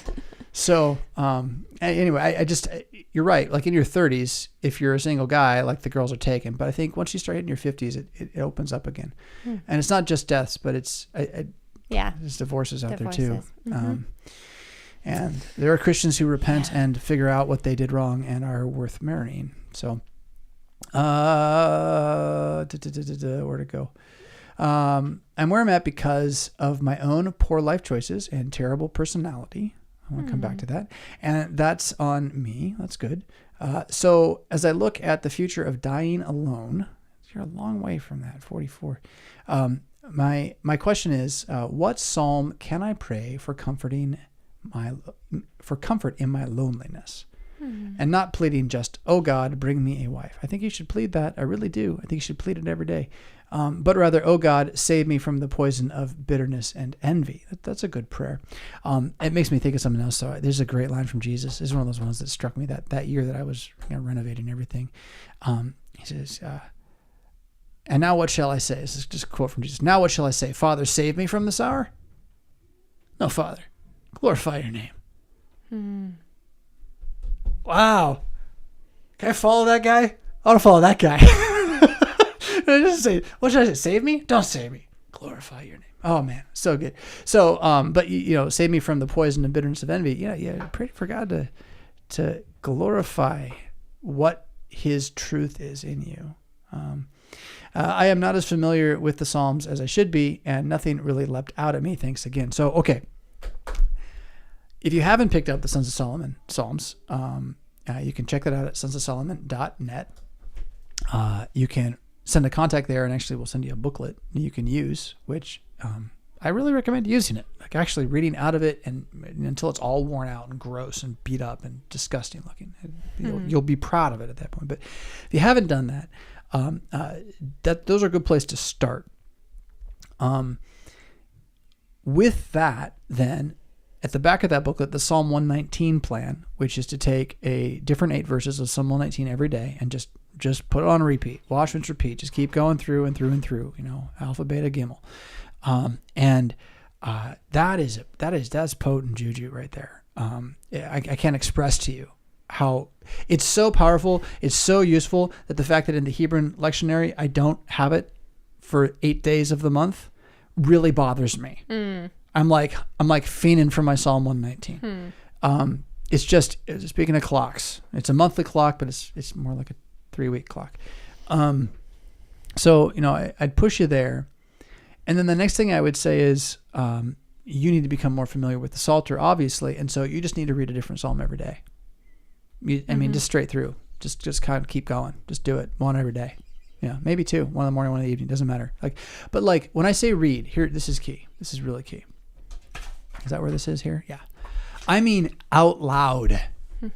I don't mean sitting there like you're reading Lord of the Rings. I don't mean it like that. Yeah, good. For the podcasters, he was animatedly reading quietly to himself. Read it out loud. Take the time to vocalize it. Take the time to vocalize it with a pause at every period. Like a breath. Take a good breath at the period. Maybe a breath at the comma and 2 breaths at the period. Let it float. I don't just say that because I believe the angels care. But I actually do believe the angels care. and they can't read your mind. They know you're reading the Bible. They're rejoicing. They're glad about that. But like they get to hear it when you read it. That's how creation is. Okay.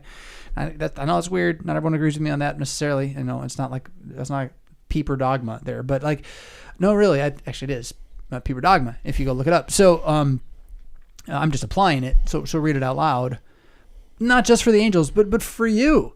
Mm-hmm. So when you read it out loud, it's like writing. Writing's pretty cool this way too. But so I'm gonna look at it with my eyeballs. Just go in my brain. My brain's like getting the word of God as like a rut in my brain, and then it's got to like reformat it and send it down the brainstem again and out my mouth. So now that's twice.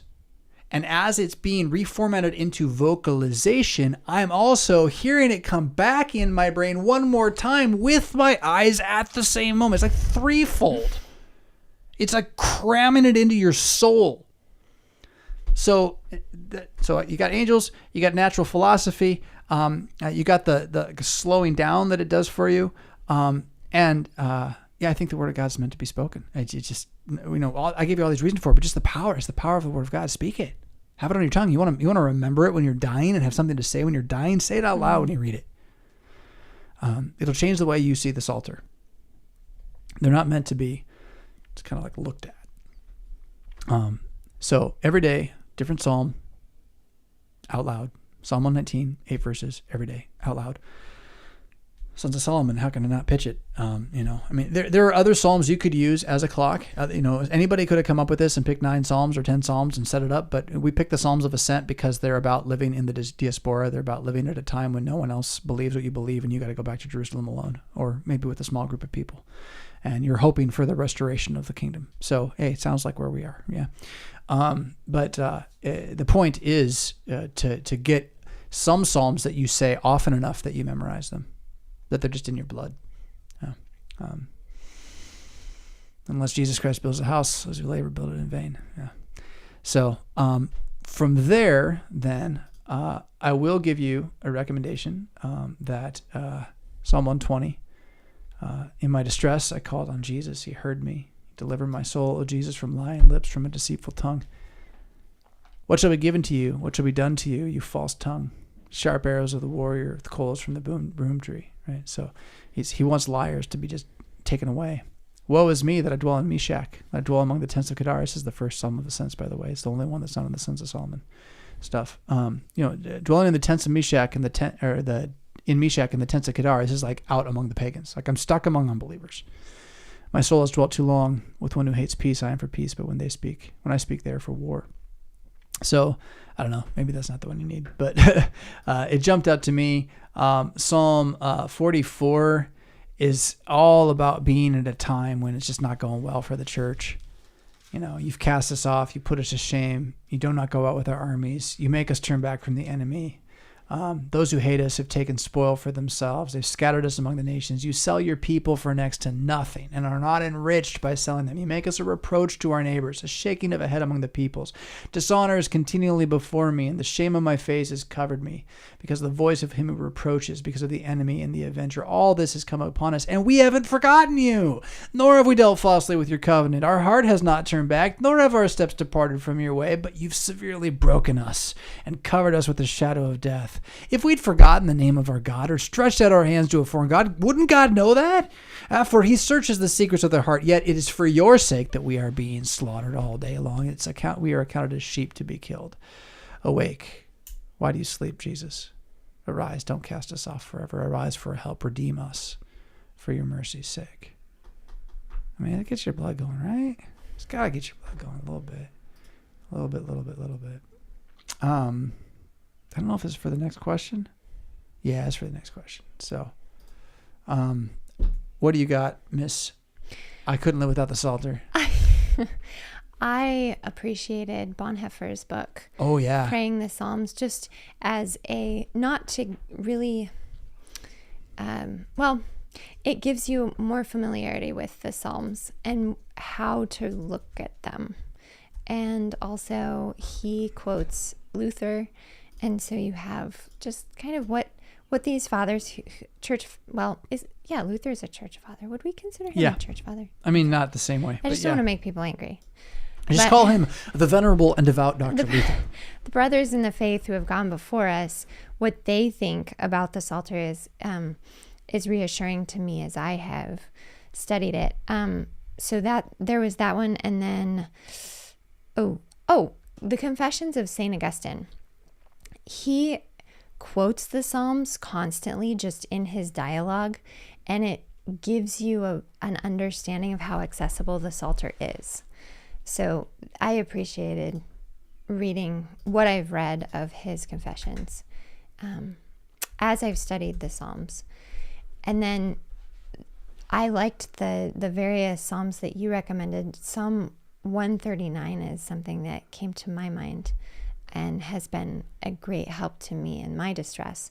But that's looking at distress through women's eyes. So, yeah.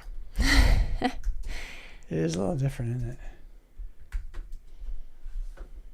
O Lord, you have searched me and known me. You know my sitting down, my rising up. You understand me from afar off.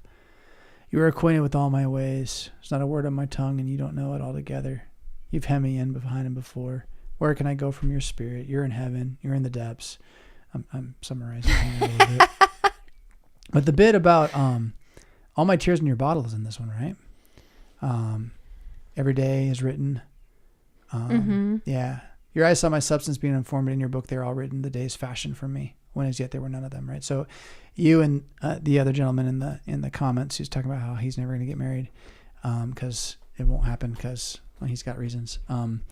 Well, okay, if that's true, I don't know how you all know this yet. You guys, you're prophets, right? But Jesus knows your days.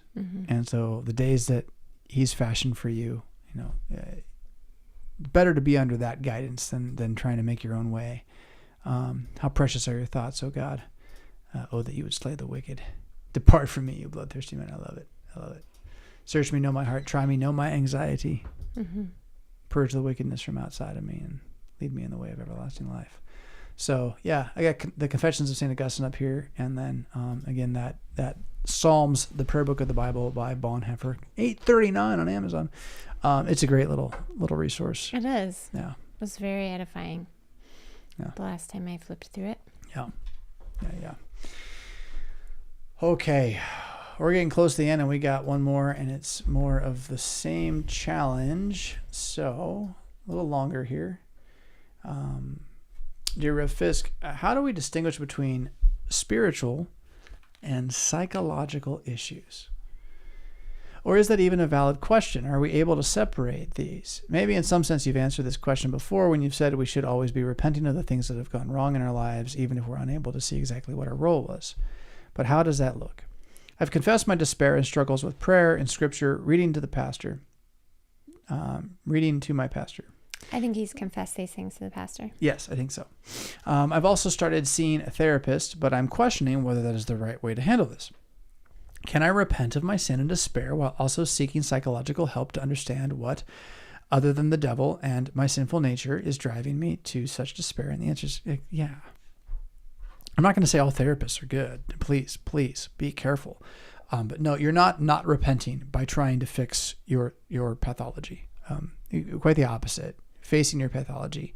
And I don't say psychology on purpose. Facing your pathology is one of the most important things every Christian in the media age can do, because most of us have had so much media we've never even dealt with our pathology, and that's part of what the problem is.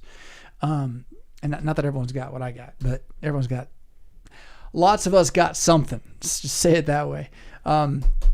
In some sense, I feel that I am treating a spiritual problem as a psychological issue to avoid my own responsibility and repentance, to blame my current plight on my childhood or depression or something else. Look, facing the fact that your childhood beat you up isn't blaming your plight on the childhood. It's just feeling it. That's the key is just to be honest. You can't repent of something you're not honest about. I feel that if I really believed, this is the same question here, right? I feel that if I really believed Jesus was in control, it wouldn't be so difficult to function according to the faith. Now, you feel that all you want, you're wrong. Your feelings are wrong. I fear that I may soon lose all hope and despair altogether of life and health. Well, you will if you rely on your feelings.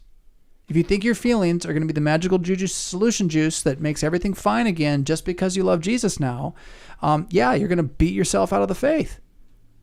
Your feelings are wrong. Your feelings are going to be wrong. And the sooner you can acknowledge, I have wrong feelings and that's okay, the sooner you can repent of some of them and start getting a little self-control over how much you let them tell you what to do. They're still going to be there. They're still going to be there. Thank you, Broken says, for addressing real-life issues with honesty and wisdom. The grace and peace of the Lord be with you always. I'm going to go back just to read this question. How do we distinguish between spiritual and psychological issues? So here's a fun little thing.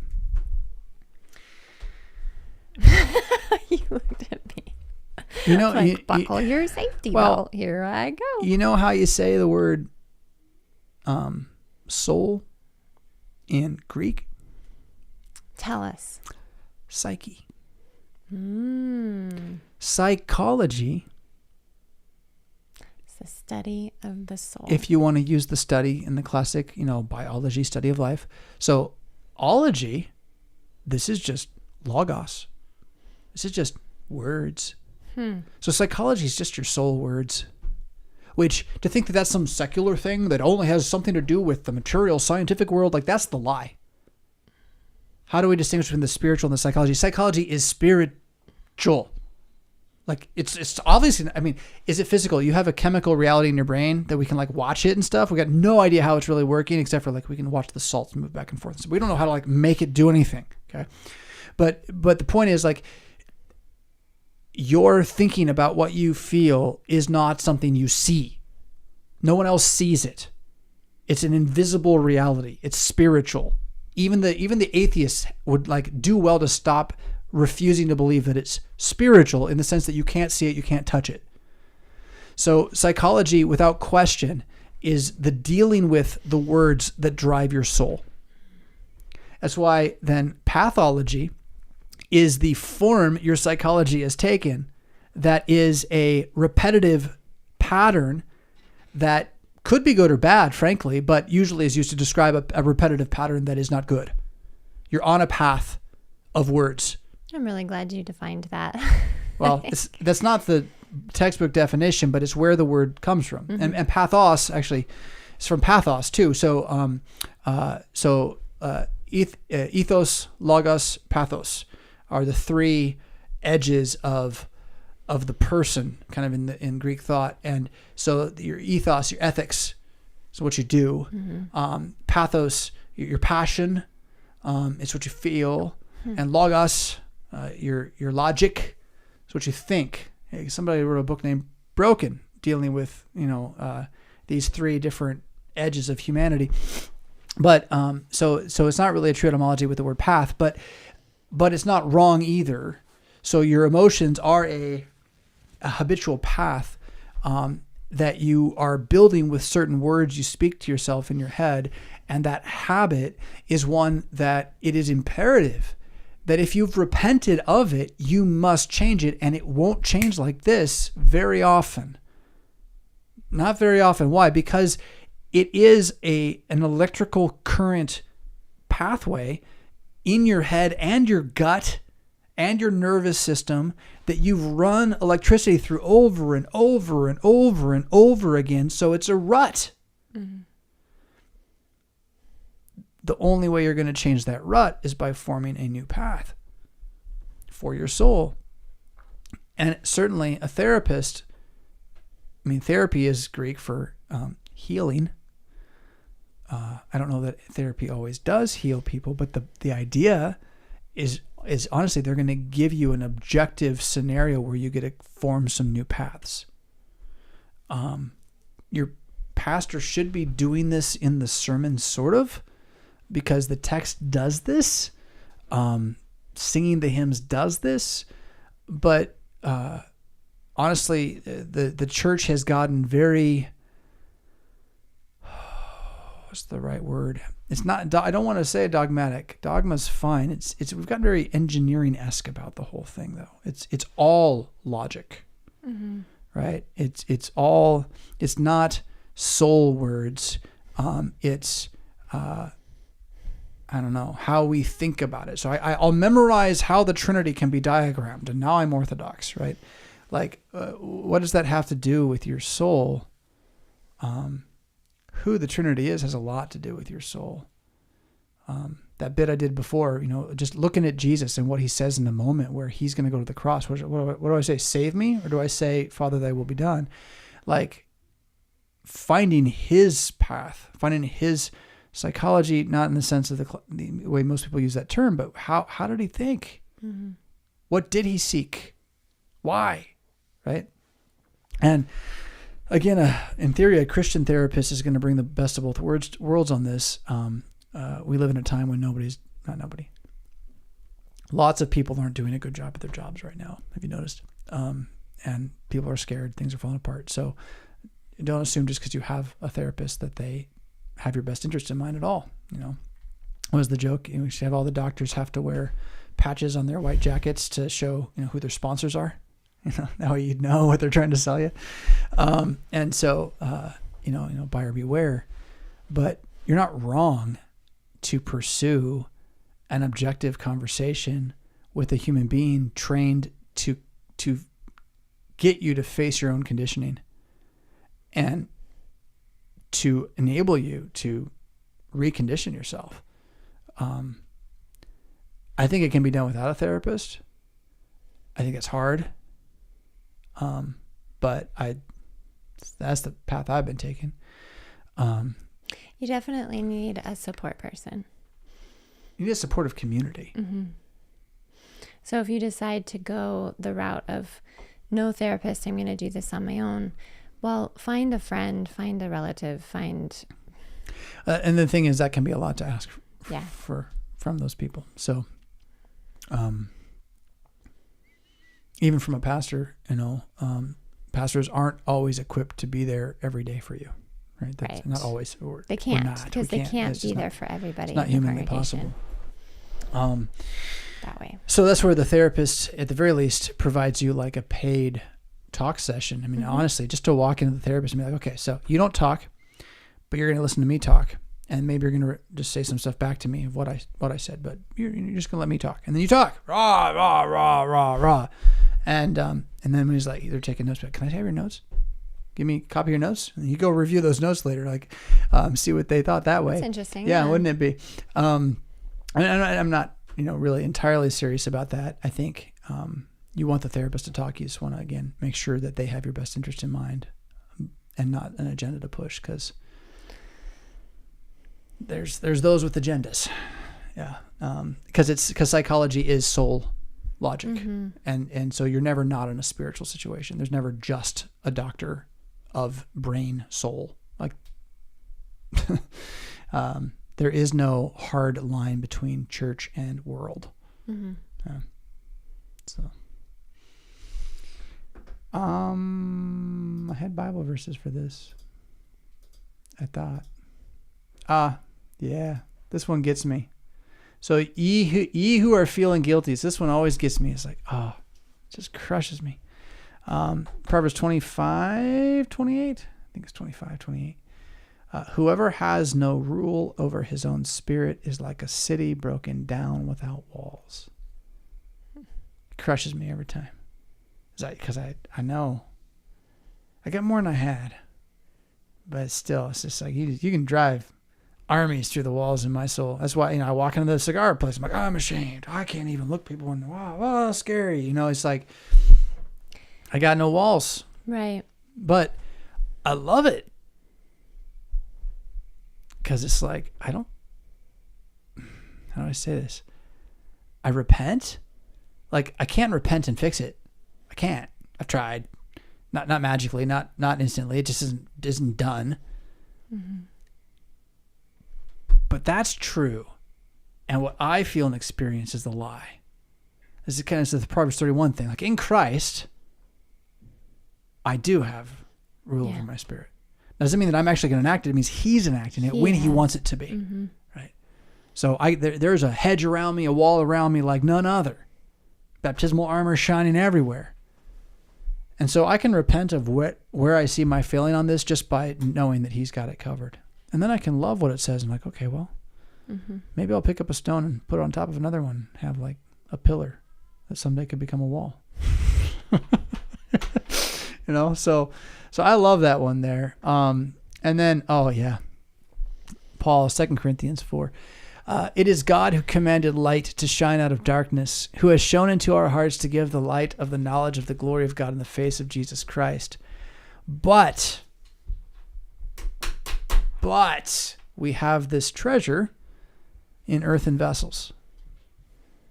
And so his whole point there is like, you don't get to feel it that much, right? The light is shining in the darkness, glory of God, the face of Jesus, and like, you don't get to feel it that much.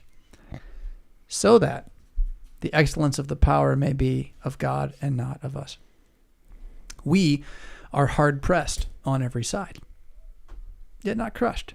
So like, those are kind of the same idea, right? Hard pressed and crushed, kind of the same thing. But he's trying to say like, yes, you're going to feel all of the awful, but Jesus has you anyway, right? We are perplexed, but not in despair. Now, perplexed meaning like we are in despair, but not really, not completely. Persecuted, but not forsaken. My God, why have you forsaken me? Well, he didn't, in a sense. He was vindicating him. He was glorifying him, right? Struck down, but not destroyed. Always carrying about in the body the dying of the Lord Jesus. Highlight that one. Always carrying about in the body the dying of the Lord Jesus. That, the life of Jesus, also may be manifested in our bodies. That's the resurrection. It's not here yet. For we who live are always delivered to death for Jesus' sake, that the life of Jesus may also be manifested in our mortal flesh. So then death is working in us, but life in you. And since we have the same spirit of faith, according to what is written, I believed and therefore I spoke, we also believe and therefore speak, knowing that he who raised up the Lord Jesus will also raise us up with Jesus and will present us with you. Verse 16, therefore we do not lose heart, even though our outward man is perishing. Right? So like, even though we're always losing heart, we don't lose heart. Yet the inward man is being renewed day by day.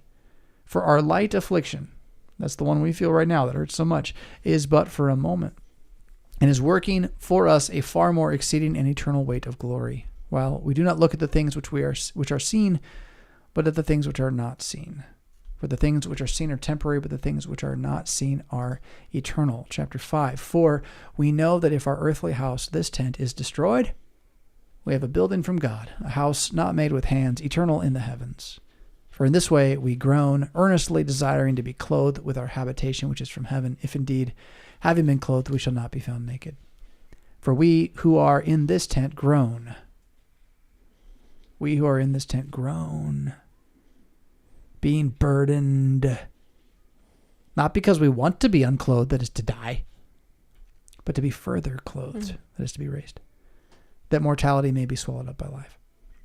Now he who has prepared us for this very thing is God, who has also given us the Spirit as a guarantee. He is risen. Yeah. See, it doesn't make it go away, but there's that little tiny comfort. Yeah.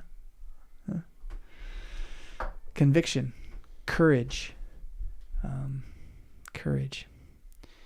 So I took a lot of that one. I want to give you. I got more here, but go ahead. I want to give you. Okay. Just to see how. To think that psychology is just sort of scientific and has no demonology connected to it ever, I think is folly. To recognize that we battle against powers and principalities of the present darkness. And so pursuing psychology is not something we should not do. It's essential because that's where the demons haunt. They don't haunt in your closet, right? They haunt in your psychology. It's where the ghosts of your past go and hide and cry out at you. And before you start worrying about whether you're demon possessed, just remember, nobody who's demon possessed worries about whether or not they're demon possessed. It's a really great rule of thumb, right? The demon who has possessed a person hides. So, but the oppression, again, which is basically the power of voices that you have heard in your life that then you carry as memories that you don't even necessarily know you're listening to them anymore. I don't mean like you're hearing voices. I mean like the way your parents used to talk to you, right? It's the way you talk to yourself now. And so you're acting before you're even realizing what you've said to yourself. That is spiritual oppression too. That's how the demons work. It's how the ghosts haunt us. And the way to battle that is with some real psychological digging. Digging.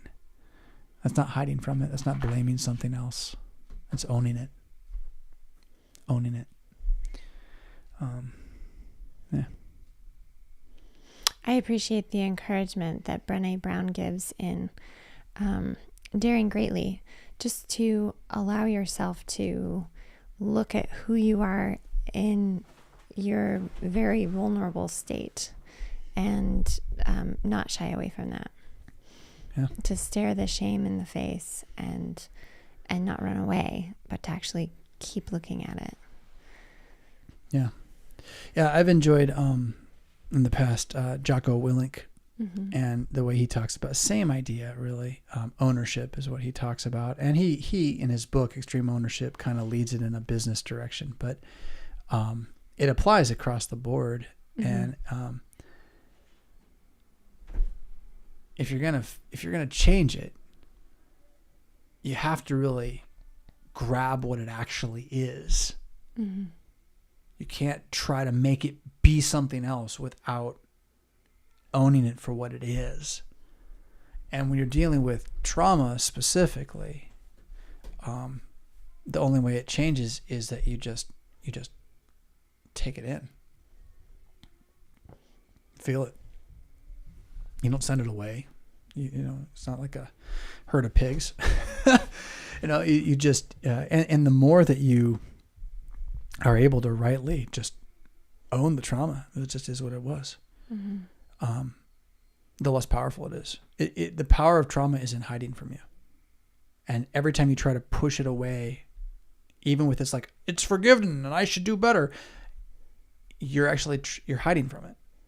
You're refusing to believe that it hurts as much as it does. And so that's its power over you.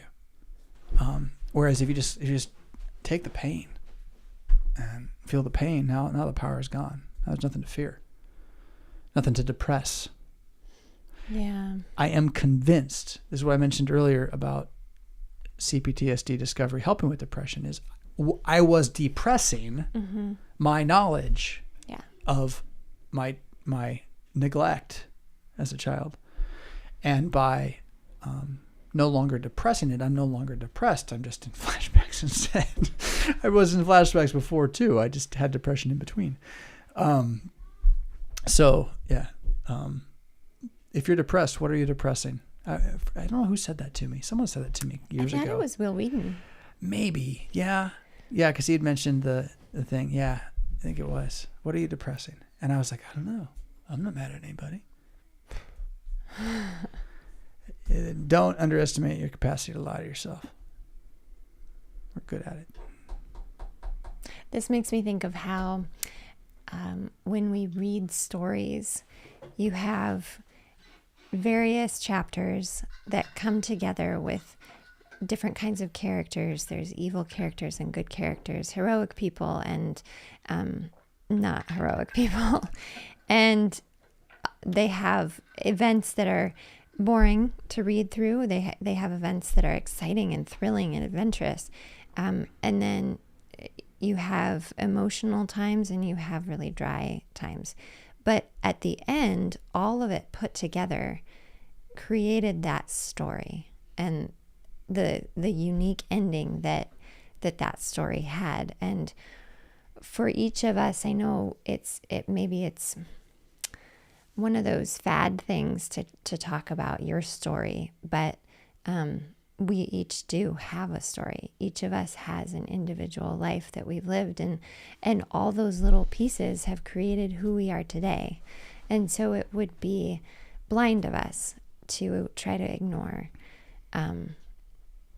the trauma, just like it would be blind of us to ignore the great things, the accomplishments, the masteries, because they've all come together to create you in this human that God designed before time. And he knows the number of our days and has them all planned out. So to ignore the days that we didn't like just because we didn't like them and want to deny that they happened, it kind of cheats us of our story. It's like we're cutting chapters out of our book. Mm-hmm. What are you searching for? A note about stories that's a lot like what you were just talking about. And I thought it was really important when I wrote it. I don't know where it is. Because I think I moved past it, so it probably is in my archive. But I thought it might be in my CPTSD file. Do you remember kind of what it was saying? Yeah, I do. Because it was the Lutheran in me had been so insistent on knowing nothing but Christ and Him crucified that I had all but forgotten that Christ and Him crucified died for me. I don't mean I didn't believe He saved me. I did. But no, He died for this entire life I'm living right now. It's not done yet. There's a day coming tomorrow, and it's got its own. And that story, which is my story, is a redeemed story. It's not worthless. It's not throwaway. It is redeemed to be lived, and it's of great value to Him. And for that reason, it should be of great value to me. Yeah.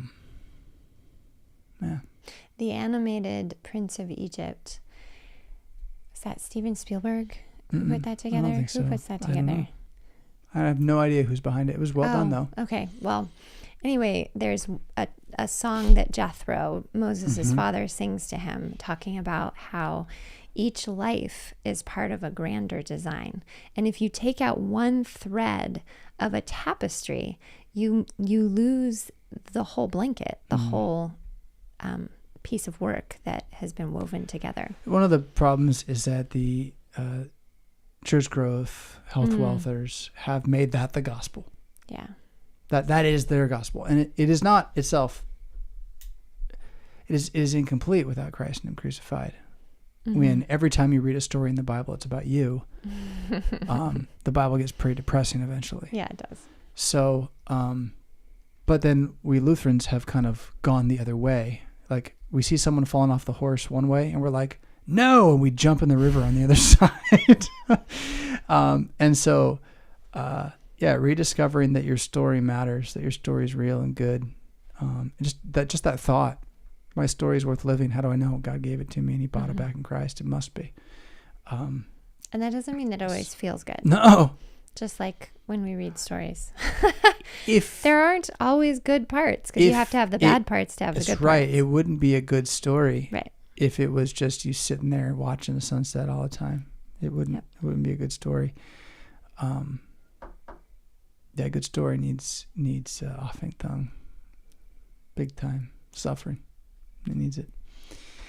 All right. Hey, I want to make sure I say thank you to Chase, who threw us a Super Chat sticker. Thank you. Which is a thumbs up.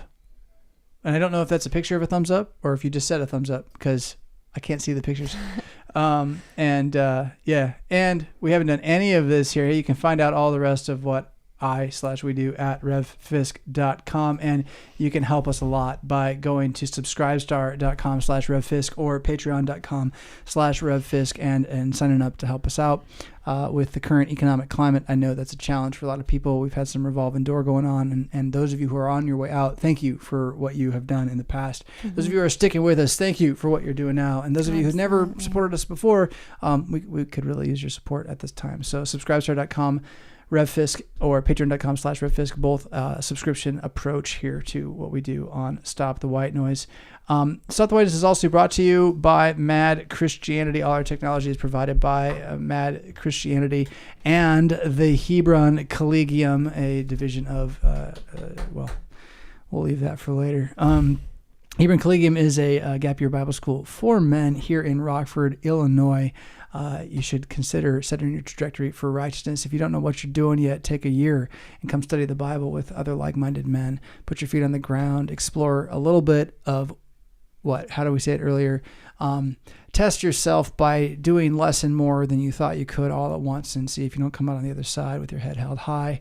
The Hebron Collegium at HebronCollegium.com. And again, Mad Christian, Mondays at madpxmbot.com. You can get the best newsletter on the internet, a little bit from me every Monday with a summary of last week's news and events. Oh, I skipped over the news and events from the week. We have to go ahead and do a little bit of this. We'll go through this here before too long. I mean, some of the biggest news coming out just today is that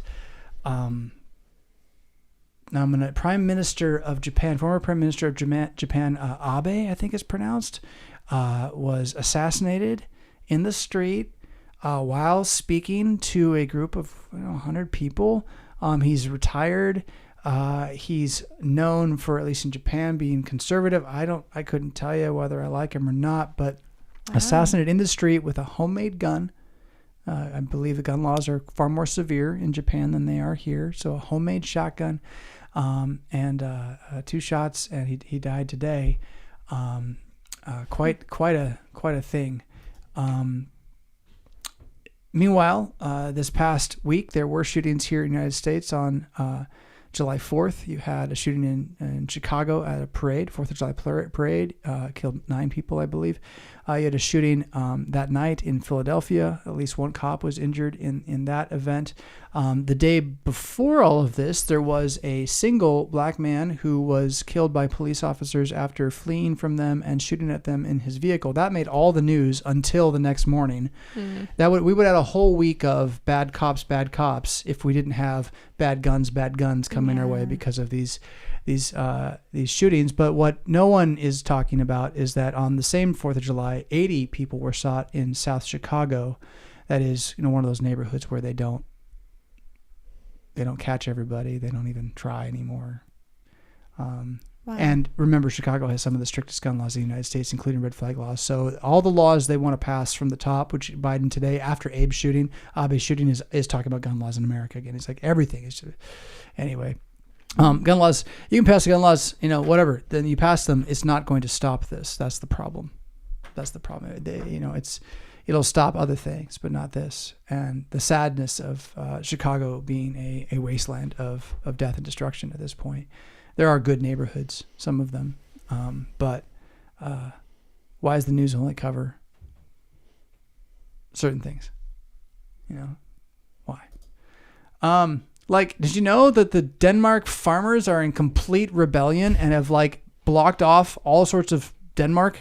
Look at these pictures. Here they are in the streets with all of their tractors.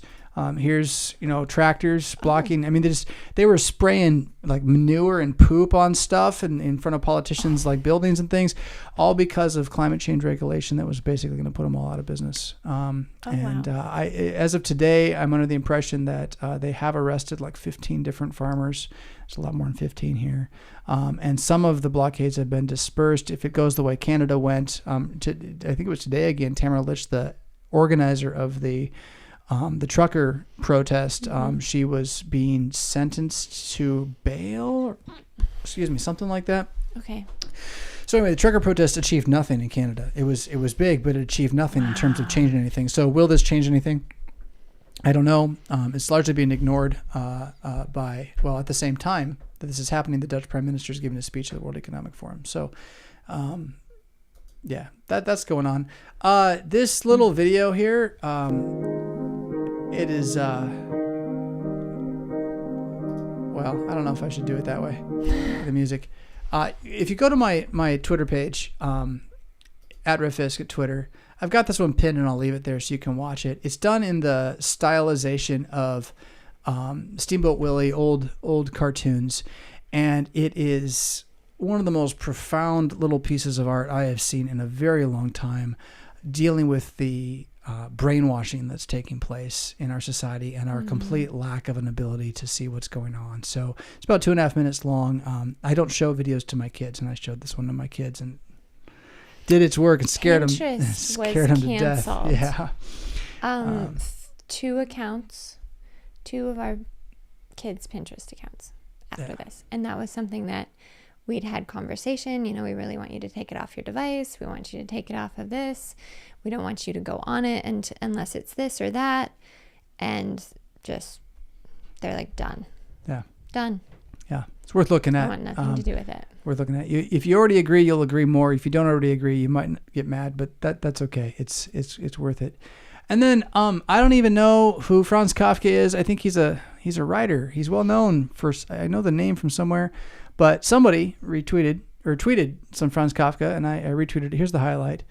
This is probably a little deep for the last thing of the night, but we're talking about marriage, right? The assumption is that there is someone just right for us to marry, and if we look closely enough, we will find the right person. This moral assumption overlooks a crucial aspect of marriage. It fails to appreciate the fact that we always marry the wrong person. The primary problem is learning how to love and care for the stranger to whom you find yourself married. It's pretty good, huh? Yeah. Yep. Yeah. So a little truth there on Twitter once in a while. A lot of violence this week, though. I mean, that really, that's been intense. And yet, meanwhile, you also have people all over the world saying, what's going on? You know, not going to put up with this anymore. I didn't even know they farmed in the Netherlands, but lots of it. I guess they're a major food producer for Europe. Oh, I wouldn't doubt it. Yeah. And so if they can't produce food, guess what happens to Europe? It's almost like they're doing it on purpose. You know, It's almost. Yeah. That would be a conspiracy, Pastor Fisk. Yes, it would. Yes, it would. It would indeed. Now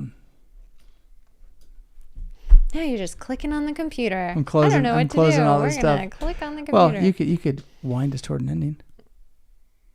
Yeah, you could. I said you could. Oh no, I was quoting your internal thoughts. Yeah. Well, It's been a good night. thank you everybody for joining us again. If you want to support the show, subscribestar.com/Rev Fisk helps our family make ends meet. And I cannot recommend highly enough that you get on the madpxm.com newsletter lineup. It's a key part of keeping yourself informed in the present day. Jesus Christ has risen from the dead. That makes you paid for it, and that makes you immortal now. He's not going to be long anyway. The water seals it, the food feeds it. This is Christianity. You found Stop the White Noise with Jonathan and Meridith. I am Jonathan. And I'm Meredith. And we are here with you to not wallow in the muck with those who have no hope, but lift up our heads all the more as we see the day approaching. Rock on, and hallelujah.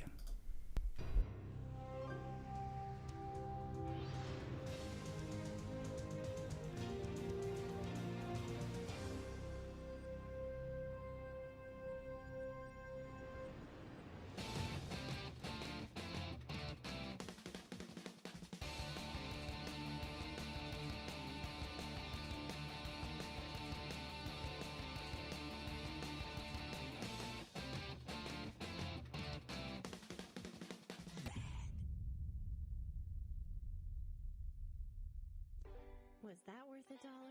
Click the Patreon link in the show notes to sign up. Pretty please?